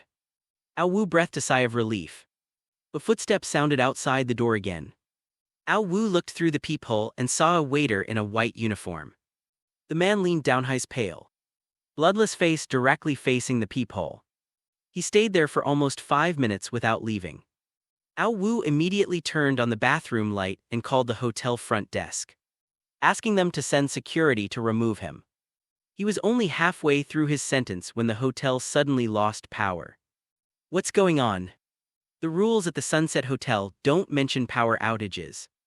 Is there a hidden rule that hasn't been found? Ao Wu was greatly alarmed at the same time. The sound of the curtain being pulled open came from inside the bathroom. Ao Wu, something extremely dangerous has come in, run. That thing is dangerous, meow. The black cat Ali's voice was full of terror. Go to the windowsill, pull back the curtains, and wrap yourself in them. Ao Wu remained calm and composed after saying this. His eyes instantly turned into eerie vertical pupils, then, with an agility beyond human comprehension, he rushed towards the bedroom with lightning speed. At the same time, a pale monster, looking like a corpse that had been dead for many days, pursued him relentlessly at an extremely fast speed. The distance between the two continued to shrink, until finally they were only a hair's breadth apart. A terrifying aura permeated behind Ao Wu, who then let out a shrill-piercing meow, meow finally. At the critical moment, Ao Wu leaped onto all fours, using the curtains as leverage to spin and jump. Wrapping the curtains around himself, then he pulled hard, and the bright moonlight instantly shone into the bedroom. The white curtains were suddenly pulled open, and the bright moonlight shone into the bedroom, falling on the waitress in her white uniform. Through the gap in the curtains, Ao Wu saw the corpse-like monster seemingly drawn by the moonlight. A look of extreme longing appeared in its eyes. He strode to the window, opened it, and stared intently at the moon. Then, with a sinister smile, he leaped out of the building. Although the service worker in the white uniform, who looked like a corpse, he had disappeared from his room, Ao Wu waited until the phone rang before emerging from behind the curtains that had been covering him. At the same time, some lucky viewers who received random bullet screen notifications sent bullet screen notifications to the blonde beauty Tina. Monsters will enter your room during a power outage. Immediately go to your bedroom. Wrap yourself in the white curtains, then pull them open to let the moonlight into the room. Upon seeing the comment, Tina immediately realized it was likely correct. She quickly ran towards her bedroom. At that moment, she heard the sound of the bathroom curtain being pulled open. Then, something entered her room and quickly chased after her. At that moment, Tina's heart was pounding wildly like a rapidly beating drum. Fortunately, the comments warned that after the monster in the white overalls appeared, Tina had already run to the curtains. In this way, Tina narrowly escaped certain death. After a harrowing night, with a splitting headache and somewhat confused, Ao Wu became even more determined to leave this place as soon as possible. It's only been 3 days, and this Sunset Hotel is already so dangerous. The pollution levels in the rooms are getting stronger and stronger. If my deduction about the escape route is correct, then Inao Kazuo and Aso are highly suspicious. Perhaps the rules will change because of their existence. Ao Wu stroked his chin and muttered to himself. Just then he heard the door open. He glanced at his watch and prepared to leave. But after reaching the door, he suddenly stopped. Article 10, the food in the refrigerator is free to eat. Perhaps it's not meant for us to eat, but rather for us to exchange information. Ao Wu suddenly realized something. Ao Wu, you mean the food in these refrigerators is for the hotel staff and VIP guests? Meow Black Catalee was also shocked. That's right.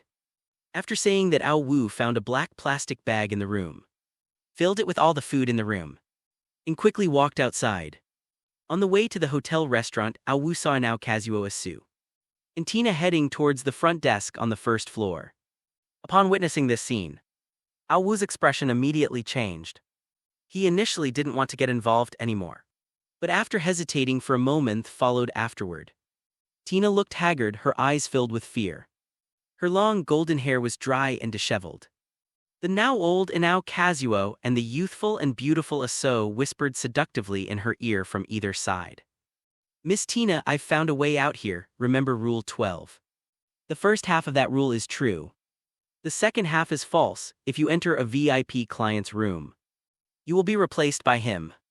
It was Kazuo Yamamoto who said in an aged voice. But you can trust the VIP customers. Yesterday, Inao Kazuo and I risked our lives to go to the 5th floor and get top-secret information from the VIP residents about leaving. All they need to do is stay here for 3 days. Then check out at the front desk and pay a 20-year lifespan fee. If it's fate, then we can leave. Miss Asu, you're right. I also suspect that the first half of that rule is correct. But the second half is wrong. But is there really a way out? I'm almost driven to the brink of collapse by this. Asu looked shaken and like she had narrowly escaped death. This made Tanaho was already somewhat confused. Believe her words even more, I'm not entirely sure either. But in order to escape from here, I've decided to take the risk, Miss Tina. After I verify the accuracy of the information, you and Inao Kazuo can go out. A resolute look appeared on Asu's face. How can this be? Miss Aso, please let me conduct the test. The spirit of Bushido will never die. Even the gray-haired Inao Kazuo volunteered to sacrifice himself. Let me do it, you don't have much time left. If you make a mistake, you'll surely die. There's an old Huxia saying that goes. Death is inevitable for everyone. It can be as light as a feather or as heavy as Mount Tai. I think Mr. Ao Wu will never understand the profound meaning behind this saying. So and Inao Kazuo's self-sacrificing spirit deeply moved Tina. These two are much more reliable than that cold heartless, self-talking madman that guy only cares about own. The blonde beauty Tina felt a surge of anger, her teeth grinding in fury whenever she thought of Ao Wu. Ao Wu followed behind them, silently watching Isu and Inao Kazuo start their antics. Isu went to the hotel front desk and checked out first, sacrificing 20 years of her life. The once youthful and beautiful woman instantly aged, and wrinkles covered her face. But she didn't seem to care at all. And led by the hotel lobby manager, she walked briskly toward the hotel's glass doors.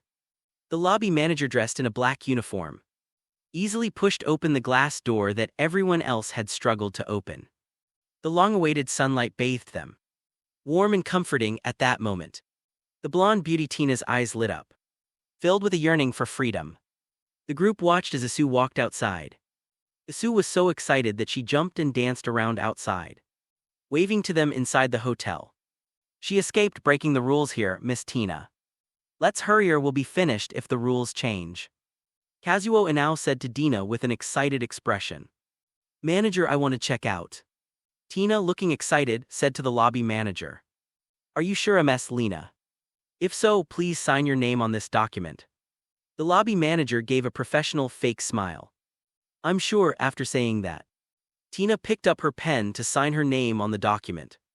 If I were you, I wouldn't believe their nonsense. If it were really that easy, what would be the point of the Sunset Hotel's bizarre rules? I suggest you take the food from the fridge back to the 5th floor. Gather some information and then check out later. Ao Wu's voice came from behind Heron Tina's hand, which was about to sign, froze in midair. The fanaticism on her face gradually faded, and reason was frantically fighting against impulse. The hotel time is 5:55. Is it only 10 minutes late this time? I understand.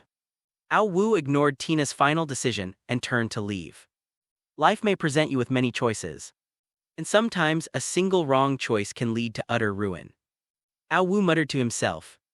Ao Wu first went to the restaurant, ate a bowl of plain noodles to recover, and then shared the snacks from the refrigerator with the eager security guard. The security guard then revealed some information to him. Distribute snacks to the VIP residents on the 5th floor, and they'll tell you the real rules and information. Oh really? Ao Wu said goodbye to the security guard and quickly went up to the 5th floor.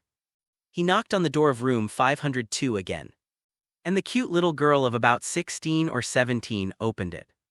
Ao Wu took some snacks out of a black plastic bag, handed them to the eager little girl and then asked, What is your room number, 205? The cute 16 or 17-year-old girl hesitated for a moment before speaking slowly. What 205? Ao Wu seemed to understand something in an instant. He asked again, How can I leave this Sunset Hotel? That's all I can say, it's a complete reversal of fortune. You might also need hotel staff identification and security guard batons. A hint of resentment flashed in the little girl's eyes, but she still obediently said it. The way out is what I expected, but I didn't realize it would require 2 more items.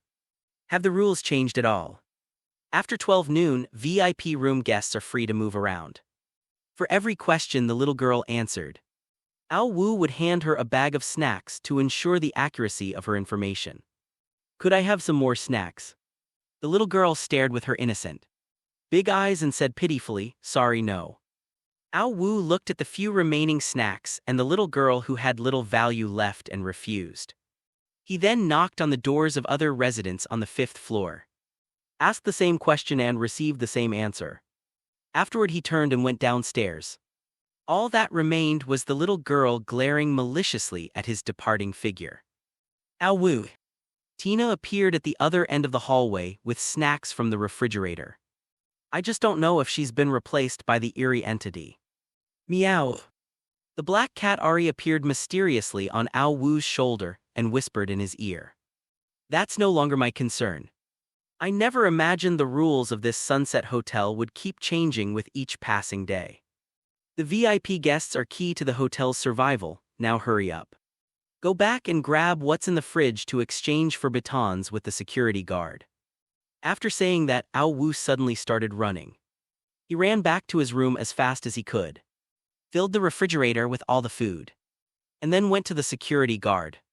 Seeing the greedy look in the security guard's eyes, Ao Wu knew he had made the right bet this time. That security guard is pretty greedy. He used almost all of our fridge's stock of batons just to get his. Meow, Black Cat Ali said angrily. This thing is useless to us, just give it to him. We already have the baton, all we need is the work permit. Ao Wu muttered to himself as he fiddled with the black police baton in his hand. How do I get the work permit from the hotel staff?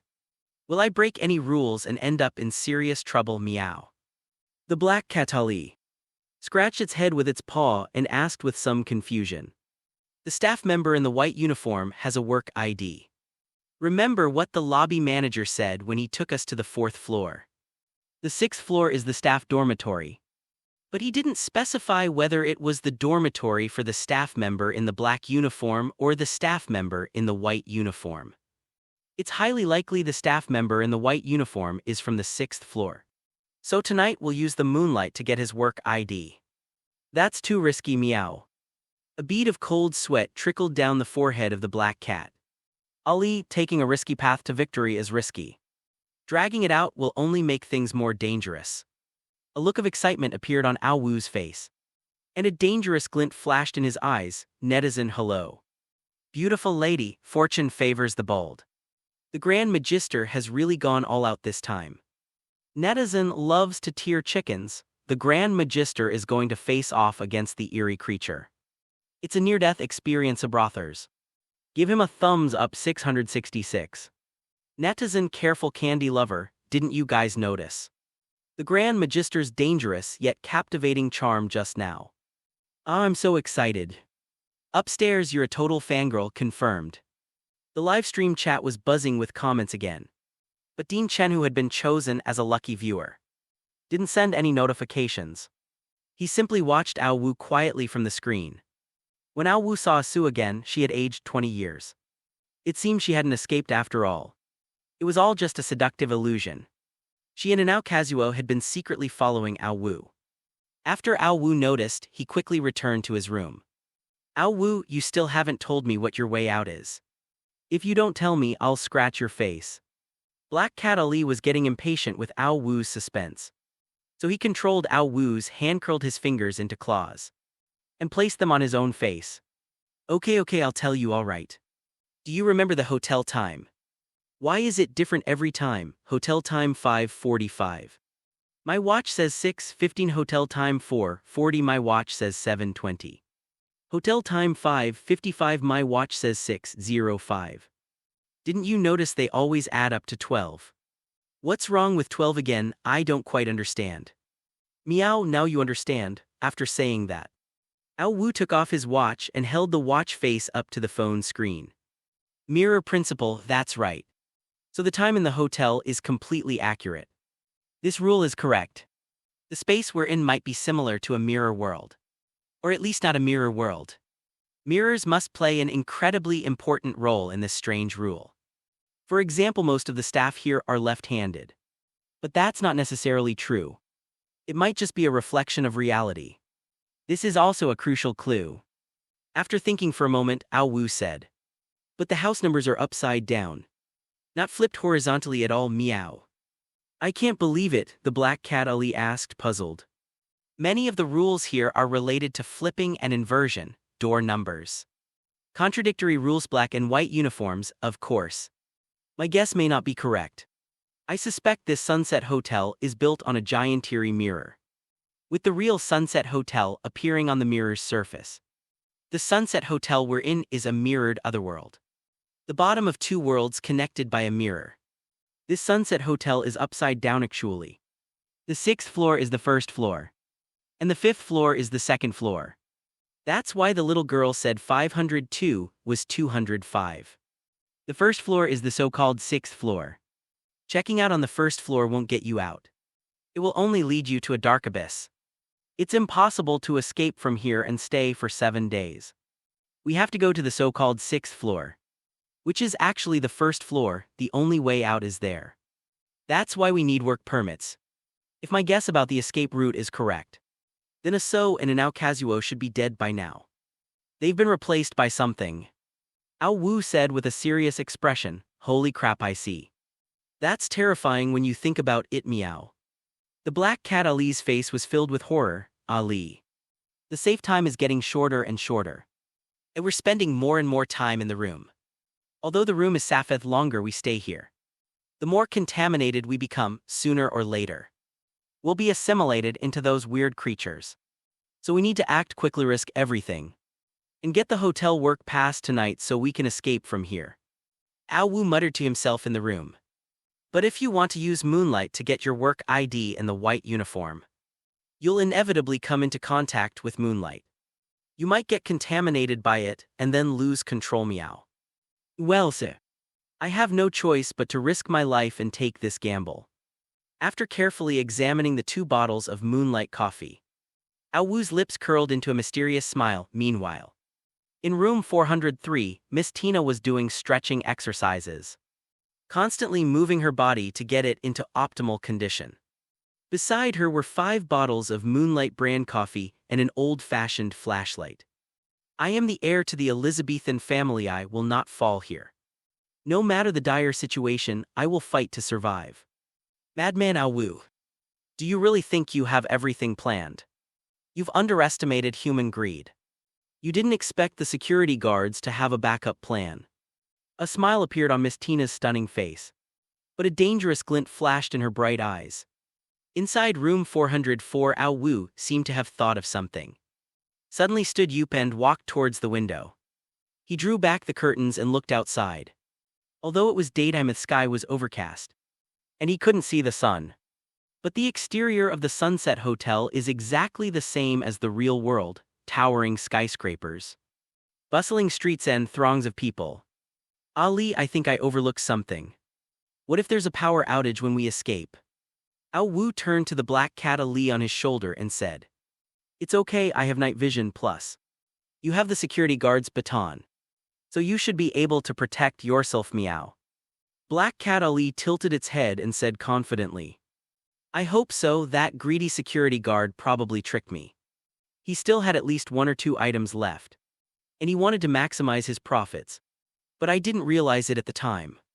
I should have gone to the rooms of the dead guests to collect the food from their refrigerators and then exchanged it with him." A hint of regret appeared on Ao Wu's face. "Aren't you usually very decisive? What's the use of wallowing in self-pity here? Hurry up and go, you might still make it in time, meow." The black cat Ali looked at Ao Wu with a disappointed expression. It raised its paw and gave Ao Wu a hard slap in the butt. Ao Wu glanced at his watch and sighed softly. "It's too late. It's already noon, according to the new rules. After noon, VIP room guests are free to move around. The outside is their domain now, damn it. I guess I'll have to wait until tomorrow to exchange it, meow." The black cat Ali grew angrier the more it thought about it. It stood up straight and gave Ao Wu a few more big nose punches, leaving him somewhat dazed. "Tomorrow is out of the question too, because I've decided that tonight, after I get my work badge in the white uniform, I'll immediately head to the 6th floor and escape from here." Ao Wu leaned against the window and said leisurely, "Why the rush? Daytime should be the safest time. Rule 13 states that customers must check out within business hours to leave. Doesn't this imply that we can only leave within a safe timeframe?" Meow. Upon hearing that, Ao Wu wanted to leave the safe room at night to find a way to survive. A look of fear appeared on the face of the black cat Ali. Don't forget, this is an upside-down mirror world. Rules can't be judged by appearances. Sometimes they're inverted, making it hard to distinguish truth from falsehood. Think about it. Since we checked into the hotel, have you seen the sun during the day?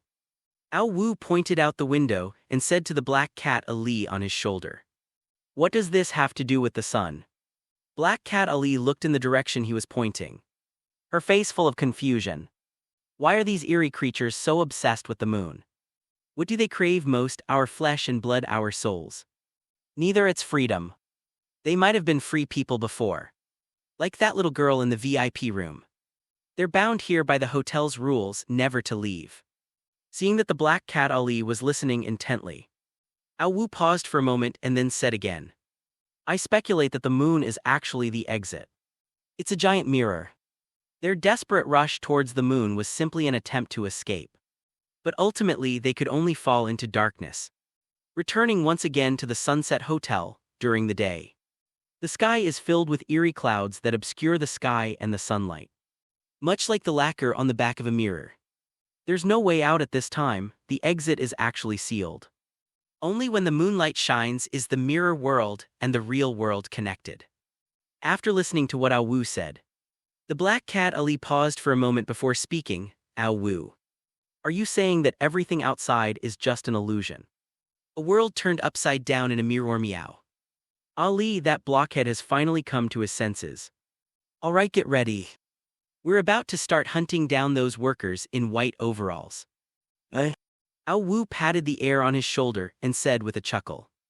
As night fell, the bright moonlight once again shone through the gaps in the hotel curtains into Ao Wu's bedroom. Ao Wu stood quietly outside the moonlight's reach, his gaze fixed on the eerie and sinister bathroom. Unsurprisingly, the hotel experienced another power outage, this time lasting an unexpectedly long time. The pitch-black environment is oppressive and frightening, because you never know when danger will strike from the darkness. Ao Wu is on high alert, and the Black Cat Ali was also on full alert. Suddenly, Ali let out a piercing scream. Meow. Ao Wu, run. He's coming, he's very close. Why was there no sound of the curtains being drawn? Why were the staff in white uniforms moving so quietly this time?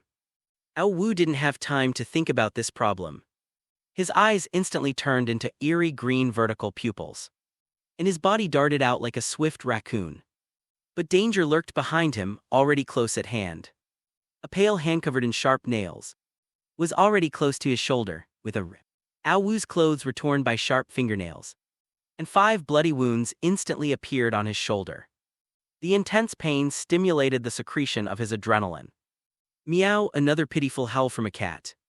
Ao Wu's speed increased dramatically again. He stomped his feet on the bed and leaped onto the curtains, quickly wrapping them around his body before pulling them open. The pale moonlight instantly filled half the bedroom. But the eerie monster in the white overalls seemed to have learned its lesson. It abruptly stopped, even carving 2 deep dents in the hotel floor. Then, with superhuman speed, it escaped the moonlight's reach. Just then Ao Wu saw his full appearance. It was a young man whose entire body was abnormally pale. His features were distorted, and his mouth was full of sharp fangs. His eyes were blood red, even gleaming with a bloodthirsty red light. He was hunched over, his arms hanging down, staring intently at Ao Wu with his bloodshot eyes. And a strange smile even appeared on his lips. Ao Wu, what if he doesn't fall for it? It's Black Cat Ali, Ali asked, her voice trembling. At this point, the only option left is to take a risky gamble and try to survive. After saying that, Ao Wu gulped down half a bottle of Moonlight brand coffee. Then, he slowly emerged from behind the curtains that covered his entire body. Bathed in the bright moonlight, he gave the eerie monster in the white work clothes a defiant look. Finally made 2 universally recognized hand gestures. The eerie deathly pale monster was enraged. It roared twice in anger but did not charge at Ao Wu. It's time to leave, the moon is the only way out.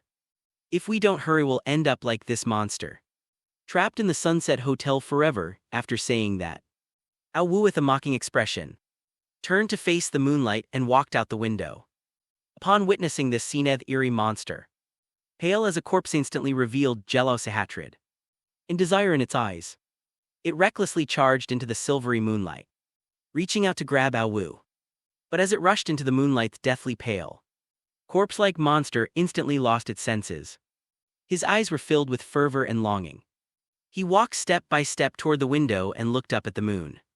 At that moment, Ao Wu slowly reached out to his chest and carefully removed his work ID. After the ID was removed, the eerie monstrous pale as a corpse seemed to awaken, its eyes filled with extreme rage. Then it opened its blood-red maw and let out an extremely furious roar at Ao Wu. Looking at that gaping maw full of fangs so close yet so far, it would be a lie to say you weren't panicked. The black cat Ali on Ao Wu's shoulder was so frightened that its fur stood on end, making it look like a black ball of fur. Ao Wu was somewhat better off facing this terrifying scene. He remained calm and composed, holding a bag of snacks he had taken from the refrigerator, which he poured directly into the gaping maw of the grotesque monster. The pale, corpse-like monster clearly hadn't expected this action. It instinctively closed its mouth, chewed for a moment, and perhaps finding the taste quite good, swallowed it whole in that brief moment of delay. The monster, who had just regained consciousness, was once again filled with fanaticism and desire. He opened the window, leaped towards the moon with all his might, and disappeared into the vast night. At this moment, Ao Wu, whose whole body was shrouded in moonlight, suddenly had a strange thought. The moon is so beautiful tonight. I really want to see the moon. I really want to see the truth of this world. He loosened the curtains that were wrapped around him and slowly walked towards the window. Wake up, Ao Wu, are you out of your mind? Don't forget our promise. You're supposed to live on in my and Ao Wen's place. Wake up, you be *****D.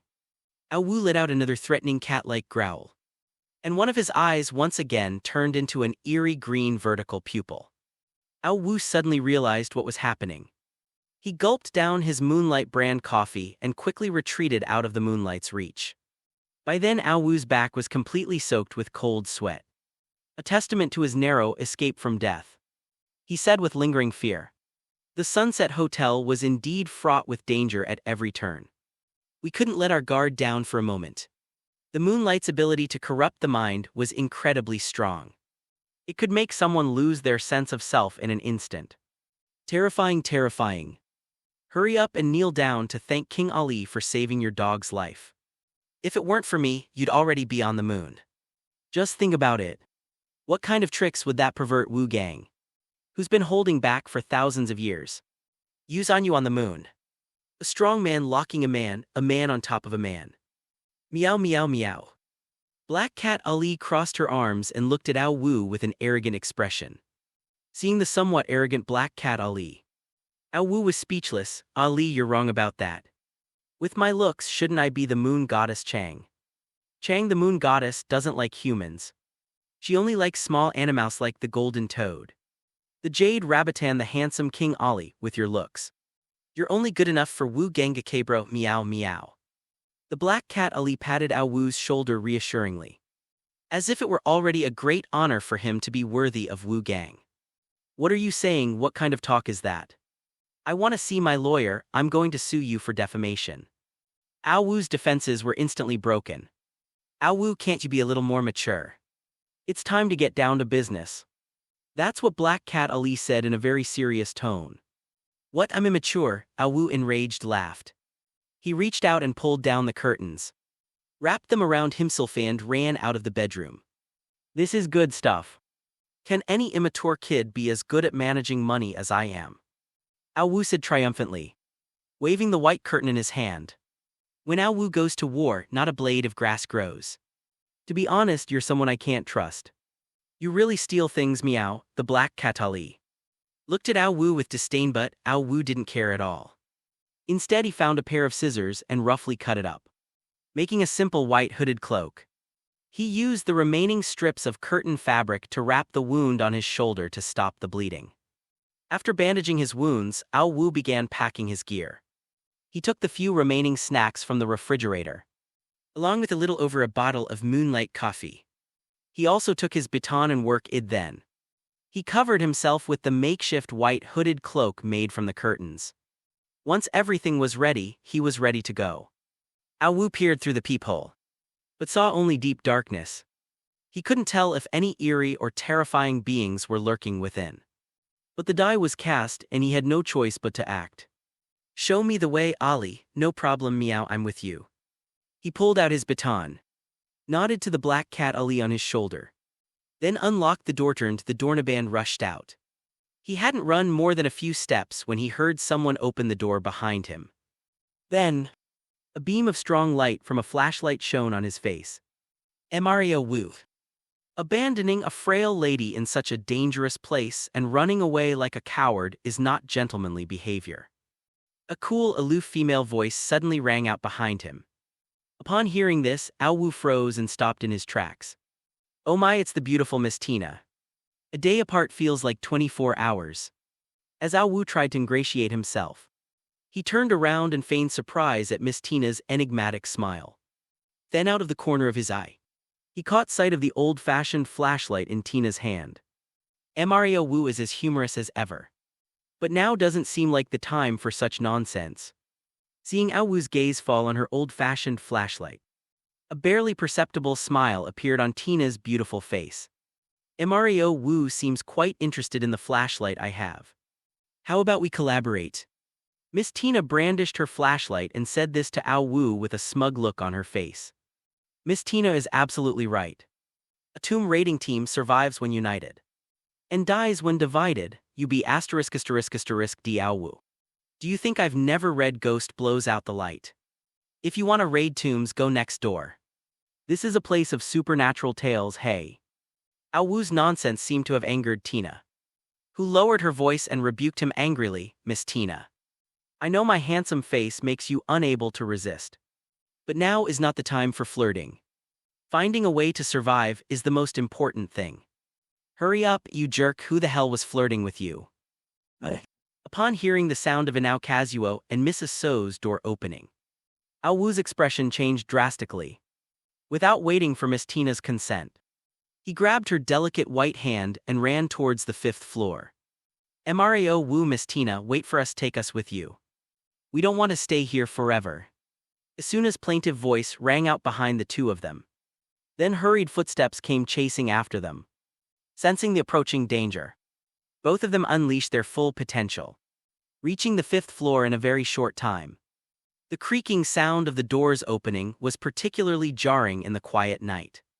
All the doors to the VIP rooms on the 5th floor were ajar, and pairs of malicious, red glowing eyes peered viciously at the two from behind the cracks. Although Ao Wu and Tina were filled with fear, they dared not delay and continued running towards the 6th floor. However, one by one, the doors of the VIP rooms on the 5th floor opened completely, and a series of ferocious and terrifying black shadows chased after the two at an extremely fast speed. Some of them were like bloodthirsty zombies, running and howling eerily. Some twisted and turned like bizarre and terrifying oddities, while others seemed to defy gravity, hanging upside down from the walls and roofs, and quickly attacking the two. This terrifying scene sent the viewers in the Rules of the Strange Tales livestream room into a frenzy of screams and cries. Netizen, Chinese letter, Chinese letter, Chinese letter, Chinese letter. This completely violates the laws of physics. I wonder if Newton's coffin lid will still be able to hold this down. Netizen, sushi scumbag, scared to death. Need to change my pants first. Netizen, thick gift crab, demons and monsters. Leave quickly, or ghosts and monsters leave quickly. Dean Chen. Aren't we going to use the on-screen notifications we have? The voluptuous female doctor asked Dean Chen a question. Wait a little longer. A meaningful smile appeared on Dean Chen's face. These monsters all made their appearances in unique ways. But they all had one thing in common: they were all deathly pale and their bodies were contorted. Crackling sounds constantly emanated from their joints, as if their entire bodies were just a layer of skin covering dislocated bones. Ao Wu and Tina were deeply shocked by what they saw. Their materialistic worldview completely collapsed. However, they reacted extremely quickly. Tina raised her flashlight and shone its bright light on the strange VIP guests. These eerie VIP guests seemed terrified of the flashlight beam and were driven away. But inevitably, a few slipped through the net and attacked them from where the light couldn't reach. Ao Wu, please help, I can't hold on any longer. Miss Tina's forehead was beaded with sweat as she kept using her flashlight to scare away the strangely looking VIP residents. Ali, help me, Ao Wu roared. Meow, a strange meow rang out. and Ao Wu's eyes instantly turned into eerie vertical pupils. Thenhai's movements became incredibly agile, almost matching those of the strange creatures. He dodged their attacks while simultaneously striking them away with his baton. Although Ao Wu's baton could shatter their forms into black mist, it couldn't kill them at all. It could only force them to retreat temporarily, waiting for their forms to coalesce. With the combined efforts of Ao Wu and Tina, they finally fought their way through and made it to the 6th floor. As they arrived, the doors on the 6th floor opened one by one. Staff members in white uniforms emerged from the rooms. Each of them looked like a corpse that had been dead for many days, their skin an eerie grayish-white. As they watched the two approaching, sinister smiles appeared on their lips, and they slowly surrounded the two. "Work ID, show me your work ID." Ao Wu pulled out his work ID and shouted at Tina. Upon hearing Ao Wu's roar, Miss Tina suddenly realized what was happening. Holding a flashlight in one hand, she continuously dispersed the menacing and terrifying VIP residents, while taking out her work ID from a staff member in a white uniform from her pocket. Seeing the work badges in the two men's hands, a hint of disappointment appeared on the pale faces of the monsters in white work clothes. They parted to make way for the two, without the monsters obstructing their view.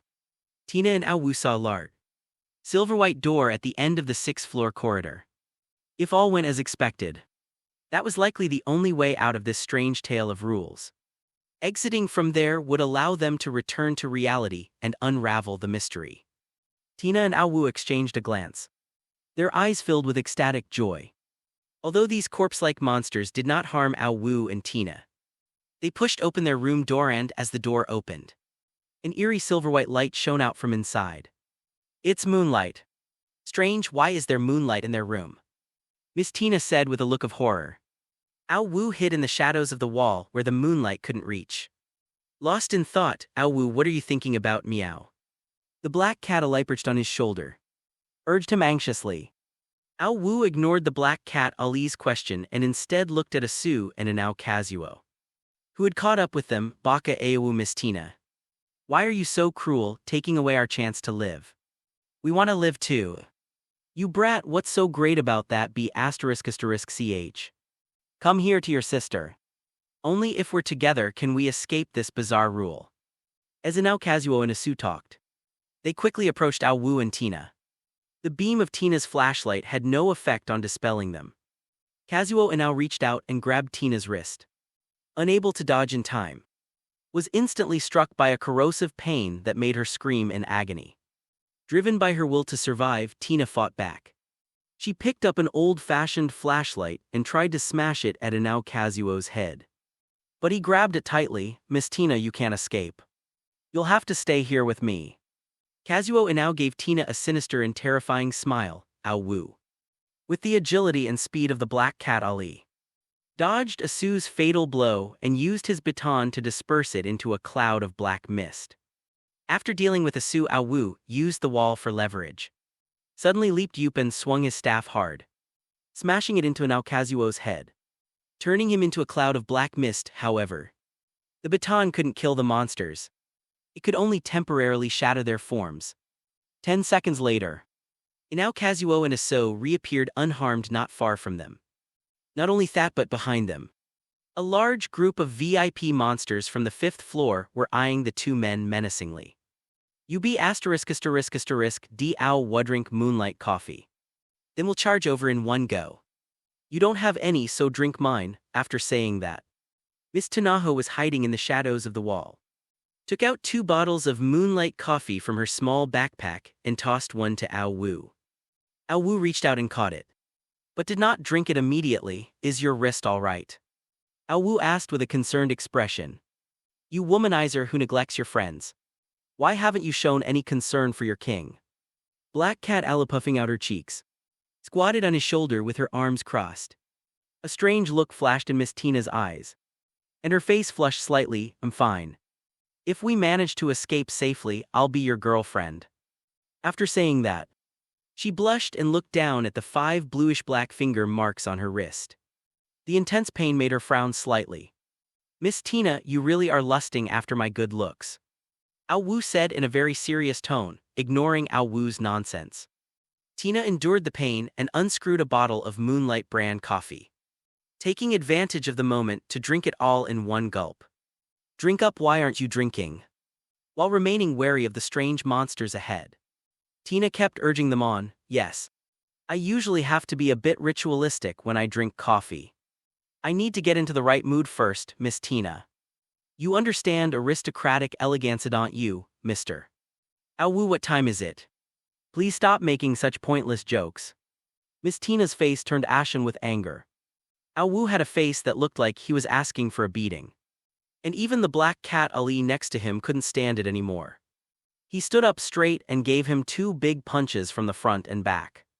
Ao Wu dared not delay any longer. He unscrewed the bottle cap and drank it all in one gulp. Why did you drink so fast, Miss Tina, who had stepped back to stand next to Ao Wu, looked somewhat puzzled. Maybe it's because I have a big mouth. My mom always says that a big mouth means you can eat from all directions. Even though I don't have a mom. Ao Wu's unexpected turn of events nearly made Tina so angry she vomited blood. Ao Wu, we must break through the Moonlight's barrier and rush over. Miss Tina grabbed Ao Wu's hand and rushed forward, with an Ao Kazuo Su and the monster from the VIP room in hot pursuit. The two used flashlights and batons to cover each other, getting closer and closer to the silver door. Tina, I feel so dizzy, Tina. The moon is so beautiful tonight, I really want to see it. Ao Wu's eyes suddenly became fanatical and confused. As if he couldn't control himself, he ran towards the room on the 6th floor that was bathed in silvery moonlight. Ao Wu, what's wrong? Wake up, don't go in. We're only one step away from breaking the mystery of the strange rules. Meow, the black cat Ali perched on his shoulder, kept shaking his head and even tugging at his hair, trying to physically stop him. But it still couldn't stop him. You wretched woman, what did you give him to drink? As if realizing something, Ali roared angrily at Tina, the blonde beauty with icy eyes and a frosty expression. You lowly wretch. How dare you hold the hand of the noble eldest daughter of the Elizabeth family? It's disgusting, but grandmother is right. You should use everyone you can. Squeeze every last drop of value out of them. And then kick these good-for-nothings aside. Ao Wu, today I'll teach you a lesson. The love story of princesses and knights only exists in fairy tales. The blonde beauty Tina, with a look of disgust on her face, seemed to ignore the black cat Ali's roar. She mocked him as she quickly ran to Ao Wu's side and reached out to snatch the baton from his hand. Just as Tina's hand was about to touch the baton in Ao Wu's hand, Ao Wu quickly dodged to the side. Tina, having missed her target, nearly stumbled into the room of the white-clad monsters due to the momentum. Miss Tina, I saved your life. Is this how you treat your savior? As soon as he finished speaking, Ao Wu snatched the flashlight from Tina's hand, turned around and struck an Ao Kazuo and a Su with his baton, scattering them into a cloud of black mist once again. He then used the flashlight in his hand to drive back the monsters in the VIP room on the 5th floor. In fact, Ao Wu didn't drink the moonlight coffee that Tina gave him at all. Instead, while Tina was checking his injuries, he switched the 2 bottles and drank the remaining half of his own. One should not have the heart to harm others, but one should not be without the heart to guard against others. Ao Wu always adhered to this saying. After learning the purpose of the baton and flashlight, Tina guessed a terrible outcome. Perhaps only one person could escape this strange rule-breaking challenge, because these life-saving items were actually a set, meant for only one person's use. Even if both of them guessed wrong, who wouldn't like a life-saving tool that can be used in the game of supernatural rules? The law of the jungle, survival of the fittest, applies everywhere and at all times. Just as Tina was about to plunge into the monster's room, her adrenaline surged, unleashing her full potential. Her reaction time became incredibly fast. She quickly hooked her hand onto the door frame, using the force to break free from the room's suction, and ran forward, agging, cursing as she ran. That cunning madman didn't even drink the coffee I gave him. He was just playing along, trying to snatch the flashlight from my hand. But these possessions are yours for the taking. The ultimate winner is still me. Tina thought that if she teamed up with Ao Wu, he would definitely take the opportunity to make some demands. To this end, she prepared some tampered coffee and replaced it in the moonlight coffee bottle, hoping to use this to gain Ao Wu's trust, but to her surprise, Ao Wu readily agreed to her request to team up. Actually, she had another tranquilizer dart she had brought with her. But after witnessing Ao Wu's agile movements, she gave up. Firstly, she wasn't sure if she could hit Ao Wu, and secondly, she was afraid of violating the unspoken rule that guests shouldn't use violence against each other. Taking advantage of Ao Wu holding off the monsters, Tina ran while scattering the food from her backpack from the refrigerator all over the ground to slow down the monsters chasing her. The two had already rushed to a spot not far from the silver door. But Tina sprinted with all her might and finally touched the handle of the silver door before Ao Wu. Tina turned the handle and opened the silver door. Outside lay the streets of London, the kingdom of eagles. She glanced back at Ao Wu, who was now almost within reach and gently shaking his head at her.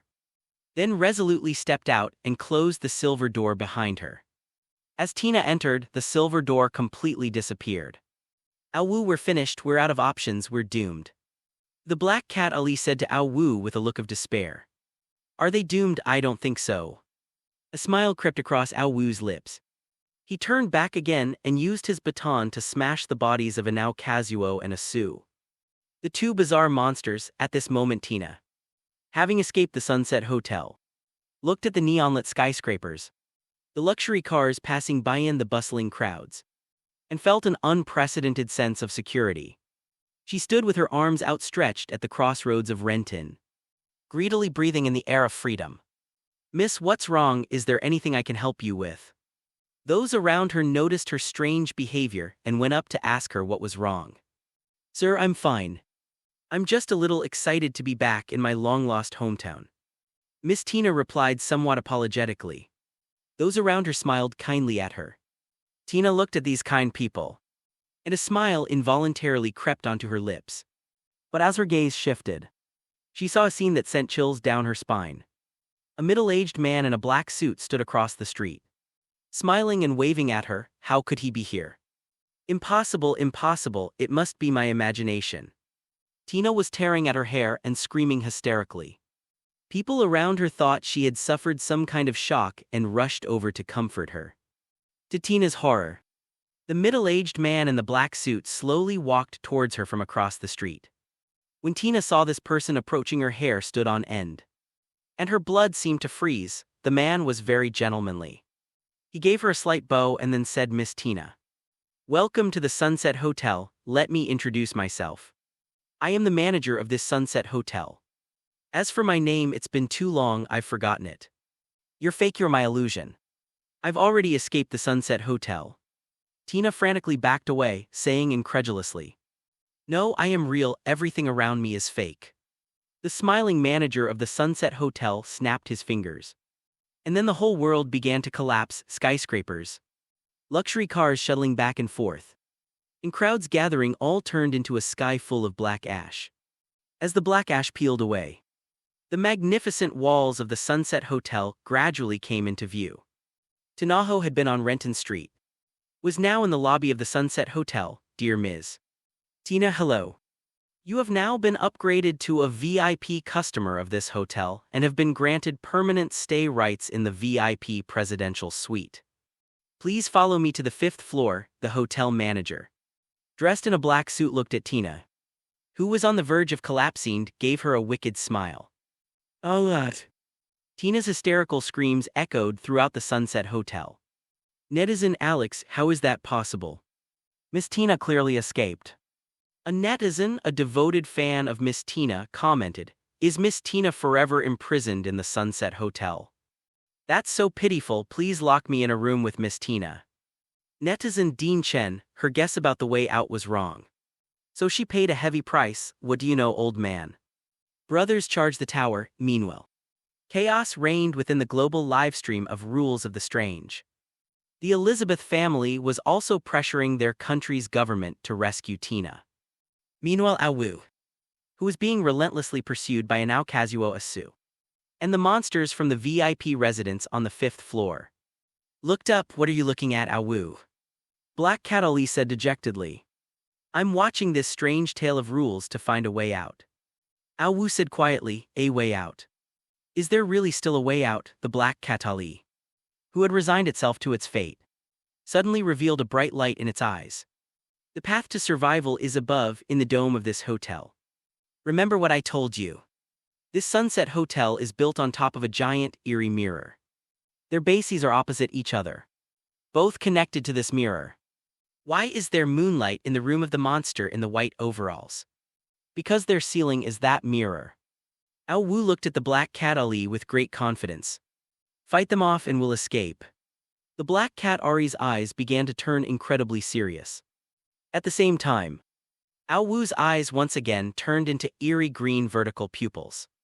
He skillfully dodged an Kazuo and Aso's attacks, scattering them into a cloud of black mist once again, while using the flashlight beam in his hand to drive back the monsters in the VIP rooms. He then quickly climbed up the steel ladder embedded in the wall, his movements as agile and swift as a feline. Ao Wu, we've reached the top, where is the way out? The Black Cat Ali looked completely bewildered at the white dome above its head. Remember that note we found in the bathroom? Hidden rule 2, you can look in the mirror, but you must pull back the white curtain at first. I thought it was just a trick to get us to look in the mirror, but I discovered it had another hidden meaning. If you want to look in the mirror, you must remove its disguise, the so-called white curtain. Isn't the Sunset Hotel's dome white? After saying that, Ao Wu reached out towards the white dome of the Sunset Hotel. With a poof, Ao Wu's palm seemed to pierce through a layer of wallpaper and disappear into the hotel's white dome. Ao Wu grabbed the white wallpaper and tore it off violently, revealing an enormous mirror underneath. This mirror emitted a silvery white light, driving people to madness. Ao Wu quickly pulled out his other bottle of moonlight coffee and gulped it down. After regaining his senses, he continued climbing. When he touched the ripple-like surface of the mirror, Ao Wu's body actually passed through it.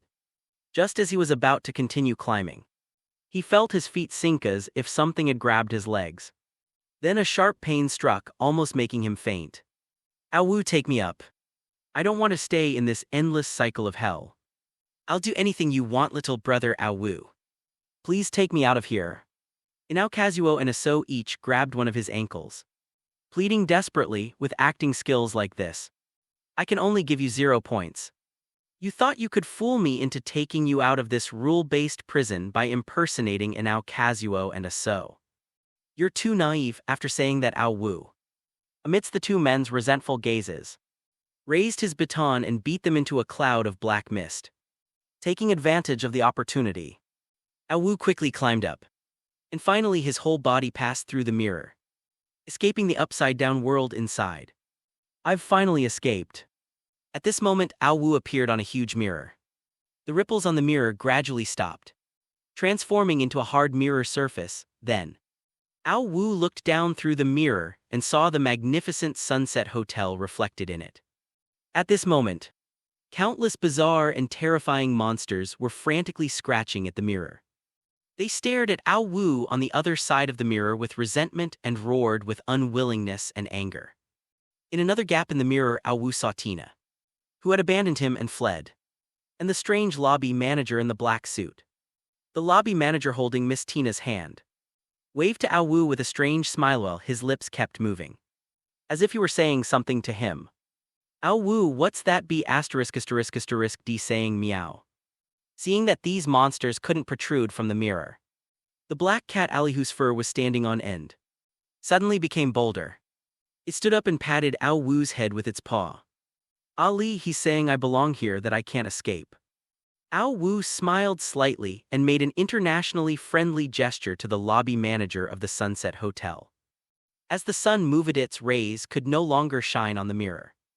The enormous mirror began to dim and eventually transformed into a marble floor. Ao Wu lay on the ground, his legs severely injured. He endured the pain, sat up and looked around. It was still a hotel, but it was dilapidated and abandoned, with weeds growing on the ground. However, judging from the surrounding decorations and structure, it is not much different from the Sunset Hotel, which is an upside-down world in a mirror. Netizen Grand Magister, Holy crap, that was close. A life or death situation, Grand Magister is awesome. Please teach us a course, I'd kneel and listen. Netizen, I'm really not a pervert, are you indirectly praising yourself? But the Archmage is indeed awesome. Netizen, Zhan Yiru, it seems no one sent any bullet comments to the Grand Magister brother.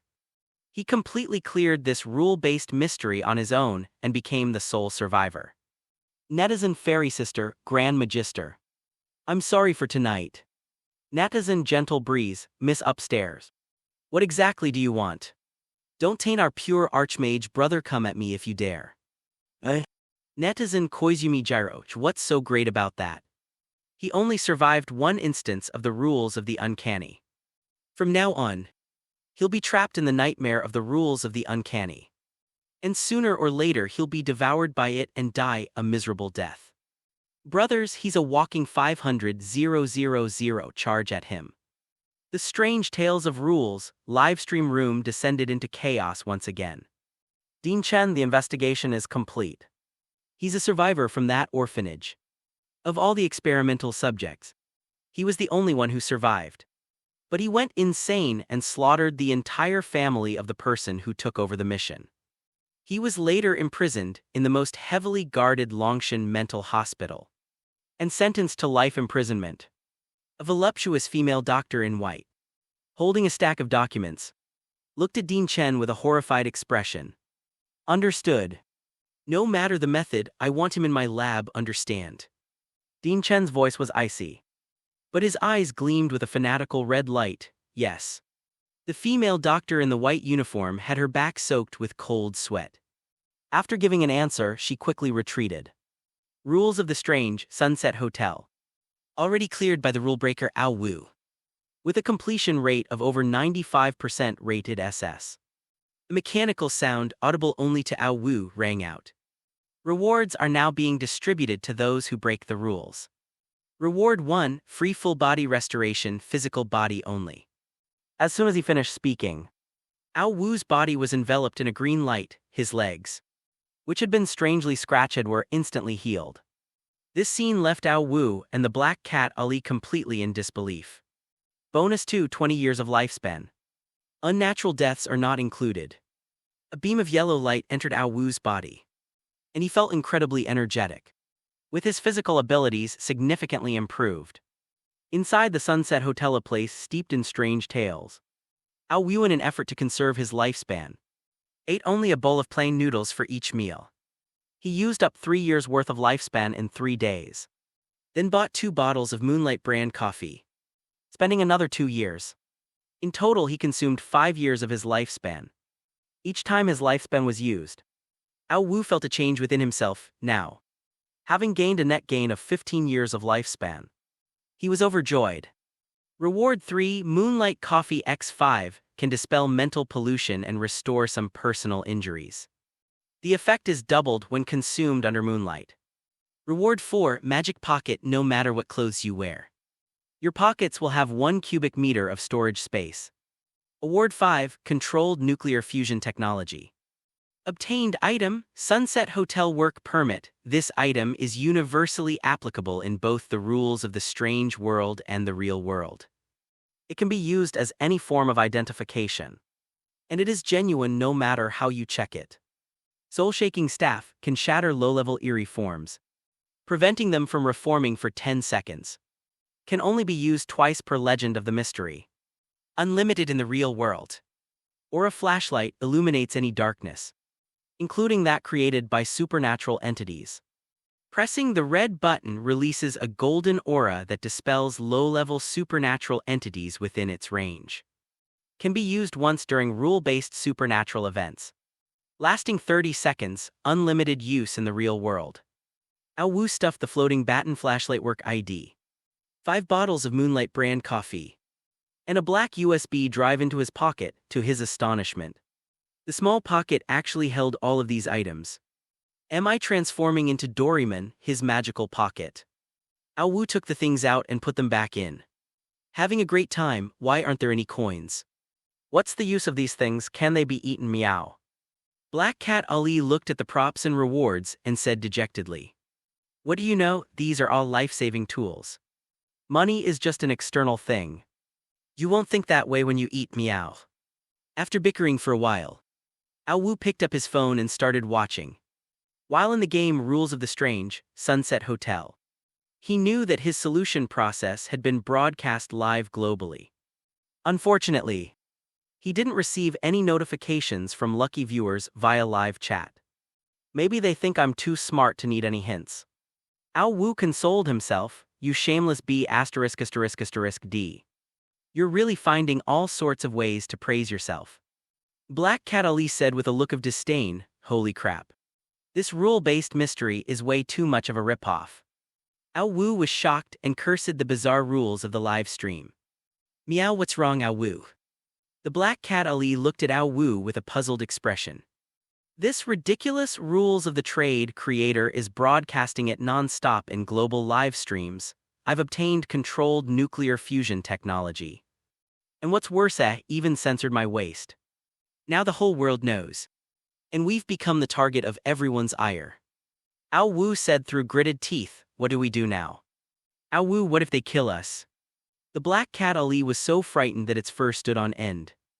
And it seemed rather restless at this moment, what to do.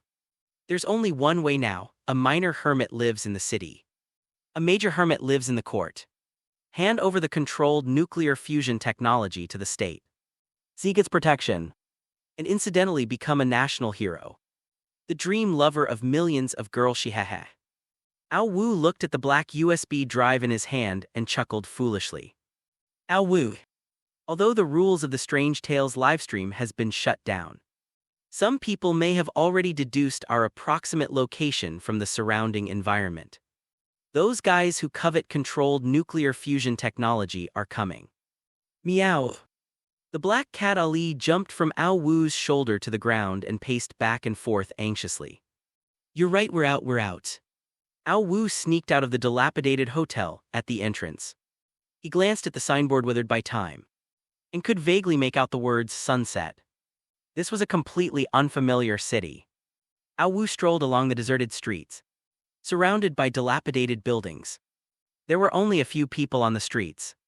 Based on the architectural style and the local language, Ao Wu could only guess that this was probably a third or fourth tier city on the border. Ao Wuthai's is bad, we have been targeted, it might be a sniper. Meow. Ao Wu suddenly felt a slight stinging pain between his eyebrows. A strong sense of danger made the hairs on his body stand on end. And his adrenaline surged, waya waya waya. Ao Wu let out a threatening growl. And his eyes turned into eerie green vertical pupils, then. He landed on all fours and his figure suddenly disappeared from the spot. Bang! The sniper rifle spat out barely perceptible flashes of light. Because it was equipped with a silencer, the sound was not very loud but rather muffled, with a clang. A bullet hole appeared in the bus stop sign where Ao Wu had just been standing. On a high-rise building not far away, a blonde, blue-eyed sniper stared in horror through his scope at Ao Wu, who was crawling on all fours and moving rapidly. Ward Fako, is he really human? Is this speed and agility even possible for a human? It's incredible, perhaps he really is a grand magus. The American sniper Jack was terrified. He kept muttering to himself. Disappeared, where did it go? No, I've been exposed, I must retreat. After saying that, Jack quickly packed his gear and headed downstairs. He had just stepped through the door to the rooftop when a pair of strong hands grabbed his throat and lifted him up. The man was Tal in his early 20s, with fair skin and above-average looks. He had a buzz cut and two sharp canine teeth. Upon closer inspection, Jack noticed that his eyes were eerily green vertical pupils. And he was emitting low-meowing growls. Speak. Who sent you? Why do you want to kill me? Ao Wu asked in an icy voice. Grand Archmage Ao Wu, is that so? I never imagined you were such a versatile talent. Skilled in both literature and martial arts. Would you be interested in joining our United States? Serving the US will bring you unimaginable power and wealth. Just hand over the controlled nuclear fusion technology. That's not something you can possess. Only a superpower can properly utilize this technology. Jack with his blonde hair and blue eyes remained calm, clearly having undergone excellent training. He continued to entice Ao Wu, trying to get him to hand over the controlled nuclear fusion technology. Ao Wu, what should we do with this guy? Meow, kill. Ao Wu's eerie vertical pupils were cold and ruthless as he asked and answered his own question. You can't kill me, you have no right to do that. Do you know what kind of being you've messed with? A hint of fear finally appeared on Jack's face. He kept threatening Ao Wu, occasionally throwing in a foreign language or two. But Ao ignored him. Sharp nails shot out from his hand, instantly piercing his throat. Then with a forceful tug, he tore his trachea off. Jack let out a painful groan of ho ho ho, and died moments later, his eyes filled with resentment. The eerie vertical pupils in Ao Wu's eyes disappeared, and he returned to normal. He put Jack's sniper rifle, a self-defense pistol, and some bullets into his magical pocket, and then locked the rooftop door. What's going on with this bizarre rule-based world? Is it a game created by some advanced civilization? A strange world of rules. An uninterruptible global live stream. Technology beyond the level of civilization. It seems he has ulterior motives. What a jerk. Won't this trigger World War Roman IV? Meow. What exactly is the purpose of the creator of this strange tale of rules? I can't speculate yet. I only know that it's a civilization of a higher dimension than ours, and the power they possess is beyond our reach. Perhaps it's the supreme power of rules that only exists in novels. As Ao Wu walked, he pondered these questions. Ali, I suddenly thought of something. In such a dangerous scenario, shouldn't the protagonist have some kind of cheat code? Like ya ding, sound a mechanical voice telling me. Your system has arrived, and then I wreak havoc. Or some ring or accessory suddenly pops out, a powerful old man who teaches me unparalleled martial arts. Or my parents are reclusive sages, and I'm a reincarnated emperor at the very least. I should have a beautiful older or younger sister who isn't related to me by blood. Right? Maybe I got the wrong script. At that time, Ao Wu had fallen into deep self-doubt. I understand the logic. But have you ever thought about this? You're not really the main character. You're just an insignificant passerby. Mo, the black cat. Alice stood on his shoulder and rolled its eyes as it spoke. That hurts, bro. Ao Wu clutched his chest, his face contorted in pain. This person's talking to themselves is so strange. Sigh, the pressure in society these days is too much. Even a perfectly good kid can be driven crazy. Should we call the mental hospital? Let's just forget about it, it's better to avoid trouble. People around Ao Wu noticed his strange behavior and started whispering among themselves. Ao Wu, on the other hand, was completely bewildered. He couldn't understand why chatting with a friend would attract so much attention. He then carefully avoided crowded areas. Boom, boom.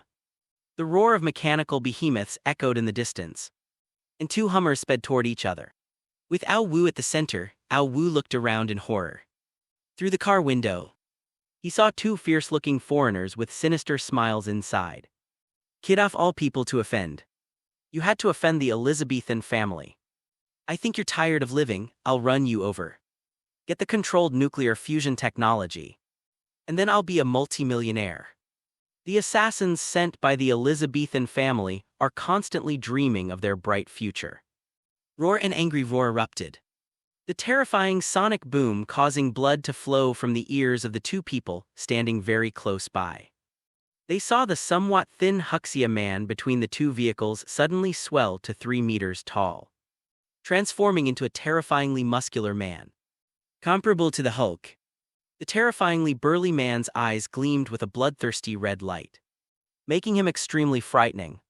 He stretched out his two inhumanly thick arms and forcefully held back the two Hummers that were charging at full speed. This scene left the two assassins sent by the Elizabethan family inside the car completely dumbfounded. God, I must be dreaming. This can't be real, this can't be real, a monster. Such a terrifying monster. It must come from the horrific hell. Two terrified Elizabethan assassins slammed on the gas. But the Hummer remained motionless. Roar. Those who bully Ao Wu deserve to die. They all deserve to die. The terrifyingly muscular man raised his arms and sent the two Hummers flying dozens of meters away. As the vehicle crashed to the ground, Both assassins' bones were shattered. And they were instantly killed. Brother, you're awake.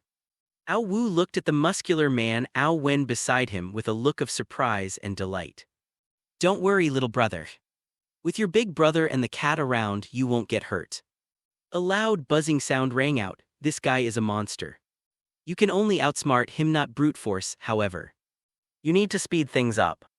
You must obtain the controlled nuclear fusion technology before those people from the Special Affairs Bureau arrive.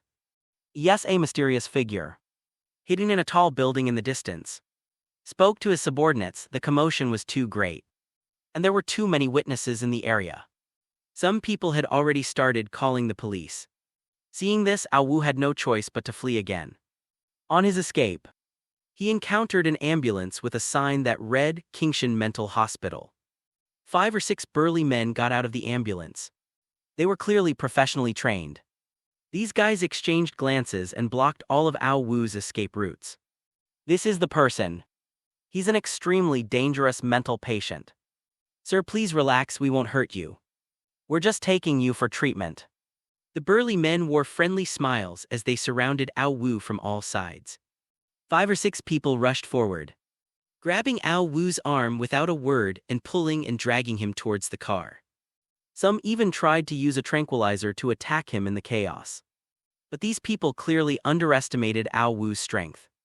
When faced with danger, his body rapidly expanded, transforming once again into a monster comparable to the Hulk. 5 or 6 burly men died on the spot, and the vehicles belonging to the Cultivation Mental Hospital were smashed to pieces. The sound of police sirens grew closer in the distance, to escape the assassins and the pursuit of the well-meaning bystanders. Ao Wu frantically fled in all directions. However, Ao Wu, who hadn't had a proper meal for several days, was clearly starting to feel weak. He urgently needs rest and food, left with no other choice. He set his sights on a tattoo shop in a nearby alley that had a sign that said it was closed. After confirming that no one was around, Ao Wen took control of his body. His arm muscles bulged dramatically and, with a gentle twist, he broke the lock. He looked around, then slipped into the tattoo shop and began frantically searching for food and water. A moment later, Ao Wu wolfed down the dry bread, a look of extreme satisfaction on his face. Just then, the door to the tattoo shop was pulled open. A burly man with a scar on his face strode in arrogantly. Upon seeing this, Ao Wu's body tensed instantly. His eyes filled with vigilance. Holy crap, bro. I haven't eaten in days, I'm starving. The burly man stared in shock at Ao Wu, who was still wolfing down his food. Brother, I have low blood sugar, I can't go without eating something. After saying that, Ao Wu gulped down another bottle of mineral water. Where is the original owner of this shop? Why has it changed hands? The scarred burly man looked at Ao Wu with a suspicious expression. My cousin went on vacation and asked me to stay and watch the shop. Do you get tattoos? Ao Wu initially wanted to refuse, but upon hearing about tattoos, the black cat Ali's eyes lit up instantly. The cat's curiosity began to stir again. Yes, of course I can, I'm not bragging. But when it comes to tattoos, I'm the absolute authority. Meow, the black cat Ali answered for Ao Wu. This made Ao Wu so angry that he wanted to slap him across the face. I didn't realize you were so talented, young man. How about you get me a tattoo that says loyalty to the country? The scarred burly man looked at Ao Wu with hopeful eyes. Upon hearing his elder brother's request, Ao Wu couldn't help but feel a deep respect. Despite his rough appearance, his elder brother was truly patriotic. All right, meow. I mean brother, that's a brilliant idea. That's right, my idol is Yue Fei, the loyal general. The scarred man looked at Ao Wu with a smug expression. At this moment, Ao Wu was in a dilemma in his heart. He had already cursed the black cat Ali to the bone. Tattooing characters should be similar to writing characters, right? I feel like there shouldn't be any problem. Believe in yourself, you can do it, Ao Wu. Ao Wu picked up the tattoo pen and kept encouraging himself in his heart. Big brother, it might hurt a little, so please bear with it. Don't worry, your older brother is a tough guy. What's a little pain to me? The scarred man took off his shirt, revealing his muscular upper body. Here I come, big brother, come on, let the storm rage on. Ao Wu acted decisively. and his elder brother let out a series of shrill screams. That F asterisk asterisk asterisk G hurt so much. The scarred man was in so much pain that tears were almost streaming down his face. It's all right, brother. I've always written fast since I was little. Just bear with it a little longer, it'll be over soon. Good brother, please. A moment later, the scarred man grimaced in pain. Hey bro, why isn't the tattoo finished yet? Weren't you always a fast writer? Almost there. Almost there. Just one last line left, to have congratulations from all directions. Ao Wu said with a serious expression. God wants to send congratulations from all directions. Serving the country with utmost loyalty is only 4 characters. Right, where are you going to start getting that tattoo? Scarface suddenly had a bad feeling, of course. It's when the smoke of war rises, and the land stretches northward. He stood up, looked in the mirror, and flew into a rage. I told you to get loyalty to the country tattooed on your forehead. And you tattooed the whole song on it. What do you mean by that? And you even said you've always been a fast writer since you were little. You, brother, you didn't explain it clearly either. And I write fast, look how little time it's taken. I've already written the last sentence. Ao Wu looked at Scarface with an innocent expression. I should be thanking you, shouldn't I? Scarface was so angry his face turned green. And he immediately sent Ao Wu a secret telegram with a very high level of obscenity. We were just getting along well, Brunt, now you're all gone. It's you, big brother, what did you say? Since the scarred man was so patriotic, Ao Wu felt embarrassed to use violence against him and could only offer compensation. Finally, with tears in his eyes, the scarred man took the Alienware laptop from the store. Ali, stop being naughty, is it my fault, meow? I hope my brother won't be charged with theft. Ao Wu leaned against the door and said quietly. After seeing off the sullen scarred older brother, Ao Wu was about to close the door when a broad, strong hand reached in and stopped him from doing so. His hands are broad and strong. His fingers long, and Kalau said as a trained fighter. He doesn't look like he's up to any good. Ao Wu was startled and his expression turned serious. The man pushed open the door. He was a middle-aged man of average height. His eyes were sharp like blades fixed on Ao Wu, but quickly his expression changed and he flashed Ao Wu a bright smile. Then said in slightly broken Mandarin, boss, I want a tattoo. What do you want tattooed, sir? Ao Wu greeted him with a smile, just give me a general tattoo. Preferably the kind that looks menacing. Well, it seems only this general can keep things in order. A mysterious smile appeared on Ao Wu's face. This middle-aged man was even tougher than the previous scarred man. He was covered in sweat from the pain. But he didn't utter a sound. After a moment, the middle-aged man looked at the tattoo on his back and fell into deep thought. I told you to get a tattoo of a menacing general. And what did you get, UB asterisk asterisk asterisk D? The middle-aged man saw a man with a tattoo behind him wearing loafers and performing a flying kick, and immediately flew into a rage. Jenner, you're exuding murderous intent. That's perfectly fine. Everything's done exactly as you requested. After carefully examining his masterpiece for a while, Ao Wu stroked his chin and said in a serious tone, Who is this general? I don't recognize him. The middle-aged man looked at Ao Wu with a puzzled expression. This is the youngest and most influential general of modern times. General Yu, you don't even recognize him. How did you even get into this world? I've heard of his illustrious name even while I was in a mental hospital. Ao Wu looked at the middle-aged man with disdain. I've never even heard of General Rain, you son of a B asterisk asterisk ch. The middle-aged man looked at General Yu behind him and said angrily. What are you saying? What kind of talk is that? Is this a lawyer's letter? Warning, Duda, let me tell you. Even Ultraman Leo would have to admit defeat when it comes to General Yu's flying kick. One kick from him can shake the continental plates. You should be glad that what fell on Hikari Island was a nuclear bomb. Not General Yu's loafers, otherwise there wouldn't be a country like Japan now. UB asterisk asterisk asterisk D, how dare you insult the great Yamato people? I'll make you pay, the middle-aged man, already stunned with anger, stopped pretending and laid his cards on the table. He pulled a pistol from his sleeve, raised it, and fired at Ao Wu. Meow! Suddenly a cat's meow rang out. Ao Wu darted and leaped around the tattoo shop with extreme agility. And bullets couldn't hit him at all. After running out of bullets, the guy pulled out a short katana from somewhere and started attacking Ao Wu relentlessly. Just then, a man and a woman burst into the store. The man was handsome and dashing, dressed in a leather jacket and carrying a revolver. The woman wore a white dress and had long straight black hair. She looked like a beautiful heroine straight out of an anime. "Don't move, we are from the Daxia Special Affairs Bureau," the handsome young man in the black leather jacket said in a cold voice. Seeing that a gun was pointed at him, the middle-aged man dejectedly threw down the knife in his hand, covered his head in, squatted down in the corner. Ao Wu also stopped. The beautiful woman with long, straight black hair and a white dress didn't move. The handsome young man in a black leather jacket stepped forward and handcuffed the middle-aged man. Then he took out another pair and tried to handcuff Ao Wu as well. "From the Special Affairs Bureau. May I see your identification first?" Ao Wu said calmly. "Put on the handcuffs and I'll show you my ID. Oh, by the way, where's the controlled nuclear fusion technology? Hand it over right now." The young man in the black leather jacket pointed a pistol at Ao Wu's head while simultaneously cuffing his wrists. "You're too impatient.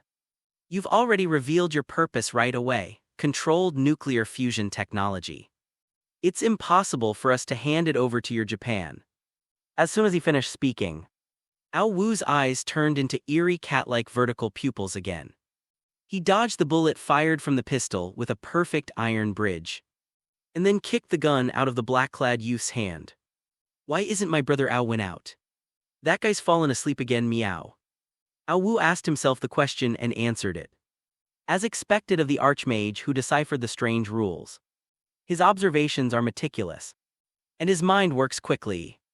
The beautiful woman with long, straight black hair drew a samurai sword from behind her back while praising Ao Wu. "Najihara Fujita Saburo, we can't pretend anymore. Kill him and steal the controlled nuclear fusion technology." "Yes, Miss Yaju." Several men drew their weapons and surrounded Ao Wu. The cramped shop was extremely disadvantageous for him. He searched for an opening, hoping to break through. Whoosh whoosh whoosh. A barrage of shurikens and kunai were launched by the three.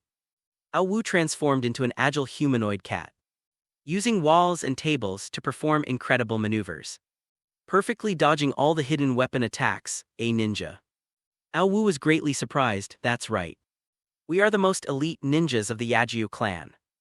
Yaju Hanamai's swordsmanship is fierce and swift, each strike deadly. She also intersperses her attacks with occasional sharp leg strikes. But the long white dress, well, you know. Ao Wu was distracted and nearly got hit by the three men's long swords.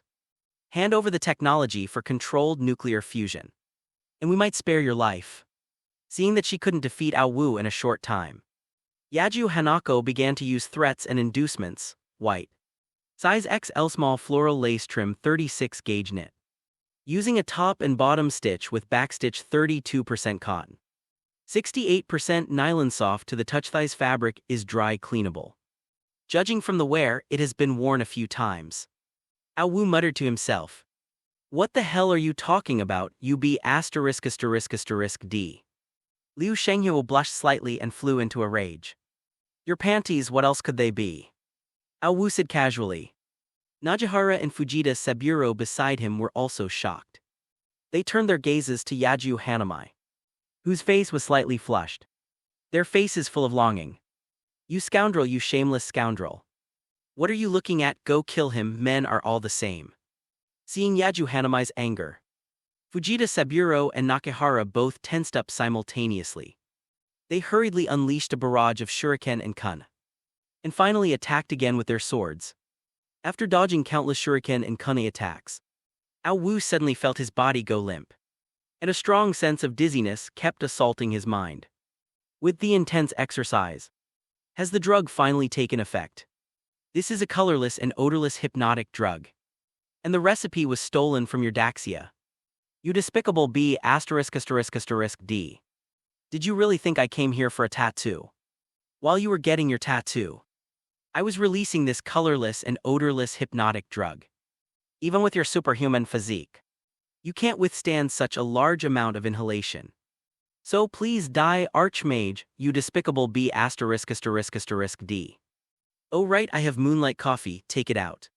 As long as I drink it, I can get rid of the negative status. Ao Wu kept trying to open his heavy eyelids, but he failed. His consciousness was gradually fading. The middle-aged man Najihar whirled his long sword, then quickly approached with small quick steps, and slashed across the man's neck intending to behead him. At that critical moment a loud bang rang out, and the glass of the tattoo shop shattered. The middle-aged man Najihara, who had swung his knife at Ao Wu's head, instantly had his upper body explode into a pile of minced meat. Oh no, the Special Affairs Bureau is here. Miss Yaju, let's go. The young man in the black leather jacket shielded Yaju Hana behind him, covering her escape through the back door. Just then, a golden spear pierced through the tattoo shop window like a rainbow piercing the sun, impaling Fujita Saburo and pinning him to the wall. Hey handsome, wake up, don't sleep anymore. Haven't you had enough sleep yet? A voluptuous woman with bright orange hair patted Ao Wu's face, trying to ruthlessly wake him from his dream of having women on both sides. Finally, someone has seen through the surface and realized I'm a one-in-a-million handsome guy. Let's see who this lucky person is. Perhaps it was the word handsome guy that touched the soft spot in Ao Wu's heart, soothing the subtle wounds he felt from being questioned about his looks. Muttering to himself, Ao Wu's eyes flickered slightly, and he opened his heavy eyelids to see a stunningly beautiful face with light makeup. Hello, nice to meet you, Ao Wu blurted it out. Hey kid, don't show off your first-grade English, okay? Aren't you being childish? The red-haired beauty gently touched her forehead, looking helplessly at the somewhat goofy Ao Wu. It might sound a bit childish to a kid, but it's just right for an adult like me, Ao Wushan said shamelessly. Ao Wu, take it easy, this stinky woman is formidable. She has 3 guns, 2 pistols and a golden long spear. She's the one who drove away those despicable Japanese. Meow. Suddenly, the black cat Ali appeared on his shoulder, patted Ao Wu's head and whispered in his ear. You're awake too, Ali, where's my brother Ao Wen? Ao Wu was overjoyed. After all, he had practically no friends. Only his black cat Ali and his brother Ao Wen had been with him since childhood. Ao Wen has fallen asleep. Meow. Handsome, that's enough. You've been acting crazy since just now, talking nonsense to thin air. Are you pretending I don't exist? Slap. The beautiful woman with orange-red hair turned cold, then splashed a glass of water on Ao Wu's face, instantly chilling him to the bone and making him feel exhilarated. Young lady, you have a bit of a temper, but since you called me handsome, I'll forgive you this time. Ao Wu ultimately lost himself amidst the constant calls of handsome guy. Forgive me, say it again if you dare, or I'll smash your head in, or I'm not Suki. No sooner had she finished speaking than the red-haired beauty appeared beside Ao Wu, whose hands were cuffed behind his back to a chair in a flash. She pulled out 2 enormous, futuristic-looking pistols and pressed them against his head. Oh dear, please don't let it go off accidentally. The chief personally instructed us not to harm him. A handsome young man in a black suit with a buzz cut spoke up in alarm to stop him. Holy crap, why is there still someone here? When did you get in? Ao Wu looked surprised. I've been here the whole time. Okay, well, it's just that your attention has been glued to her face. The young man in the black suit pointed at the red-haired beauty Suki and said with a helpless expression. Sorry buddy, you're barely noticeable. Damn it, can't you just shut up a little? The handsome young man in the suit was so angry he gritted his teeth. Beautiful lady, I admit my voice was a bit loud just now. Could you give me another chance to rephrase my words? A wise man doesn't fight a losing battle. Ao Wu shook his head, constantly dodging Suki's 2 enormous, futuristic-looking pistols. But the 2 guns in the hands of the red-haired beauty Suki were like a shadow, always pointed at his head. I still prefer your defiant attitude from just now. A slight smile appeared on the red-haired beauty Suki's lips. Her profile possessed a captivating beauty, actually. Beneath my rebellious exterior lies a gentle and kind heart. Ask me anything you want, and I'll answer to the best of my ability. Ao Wu solemnly swore an oath upon hearing this. The red-haired beauty Suki removed the gun from Ao Wu's head. Handsome, let me tell you about our policy. Honesty will be met with severe punishment. And resistance will be met with a snap. The red-haired mature woman said in a sinister tone. Huh. If that's the case, then I'm doomed. Ao Wu gasped in shock. Zuki, can you be serious for once? Is this something to joke about?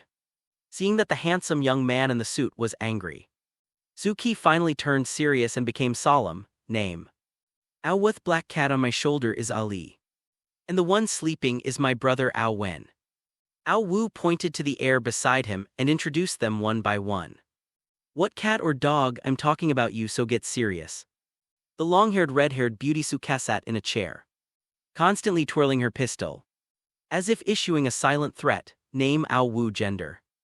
Male, age 21. You should already have my information. So why do you keep asking me? Ao Wu looked completely puzzled. What are your hobbies? The red-haired woman didn't answer him, but instead asked another question. My hobby is watching suggestive videos, so you know. Those beautiful girls with long legs and black stockings, huge breasts and a generous bust. Ao Wu answered in detail. Handsome, is this what you mean? After saying that, Zuki stretched out her long, black-stockinged legs in front of Ao Wu, striking a seductive pose. Ah, right. You're right, my foot. Looking at the somewhat unpredictable red-haired girl, Ao Wu felt uneasy. Do you have any special skills? The red-haired girl then asked another question. I have really long legs. Which leg? This can only be understood intuitively, not explained in words. Ao Wu's face revealed a smirk. Zuki, this guy is definitely a veteran driver. He's been driving the whole time. And he's doing it fast and steadily. Lin Bufin, is this the time to talk about this? What happened to your mature and composed demeanor? The red-haired girl said with exasperation. You too, I'll let you interrogate him. What exactly are you doing? A loud male voice came from the door of the interrogation room. Ao Wu looked in the direction of the voice and saw a middle-aged man with graying temples wearing a uniform. Director Wang. Zuki and Lin Bufin lowered their heads in shame, not daring to look Director Wang in the eye. Young man. That young man who broke the rules in the global live stream, the Sunset Hotel. That's you, isn't it? With an imposing expression, Director Wang pulled up a chair, sat down, and spoke leisurely. Yes, it's me. Ao Wu readily admitted it, because there was no point in hiding it, since so many people had seen it. You really have the technology for controlled nuclear fusion. Yes, it exists, but its authenticity is uncertain. I need to verify your identities as members of the Daxia Special Affairs Bureau before deciding whether to hand over this information on controlled nuclear fusion to you. Upon hearing Ao Wu's affirmative answer, a bright light shone in Director Wang's eyes. Director Wang, don't listen to his nonsense. We searched him thoroughly and found nothing about that so-called controlled nuclear fusion technology. He's probably a fraud. Zuki whispered in Director Wang's ear. Stop talking, I believe he possesses this technology. Because others who survived the strange tales and completed the deciphering missions all acquired corresponding advanced technologies. Director Wang looked very serious.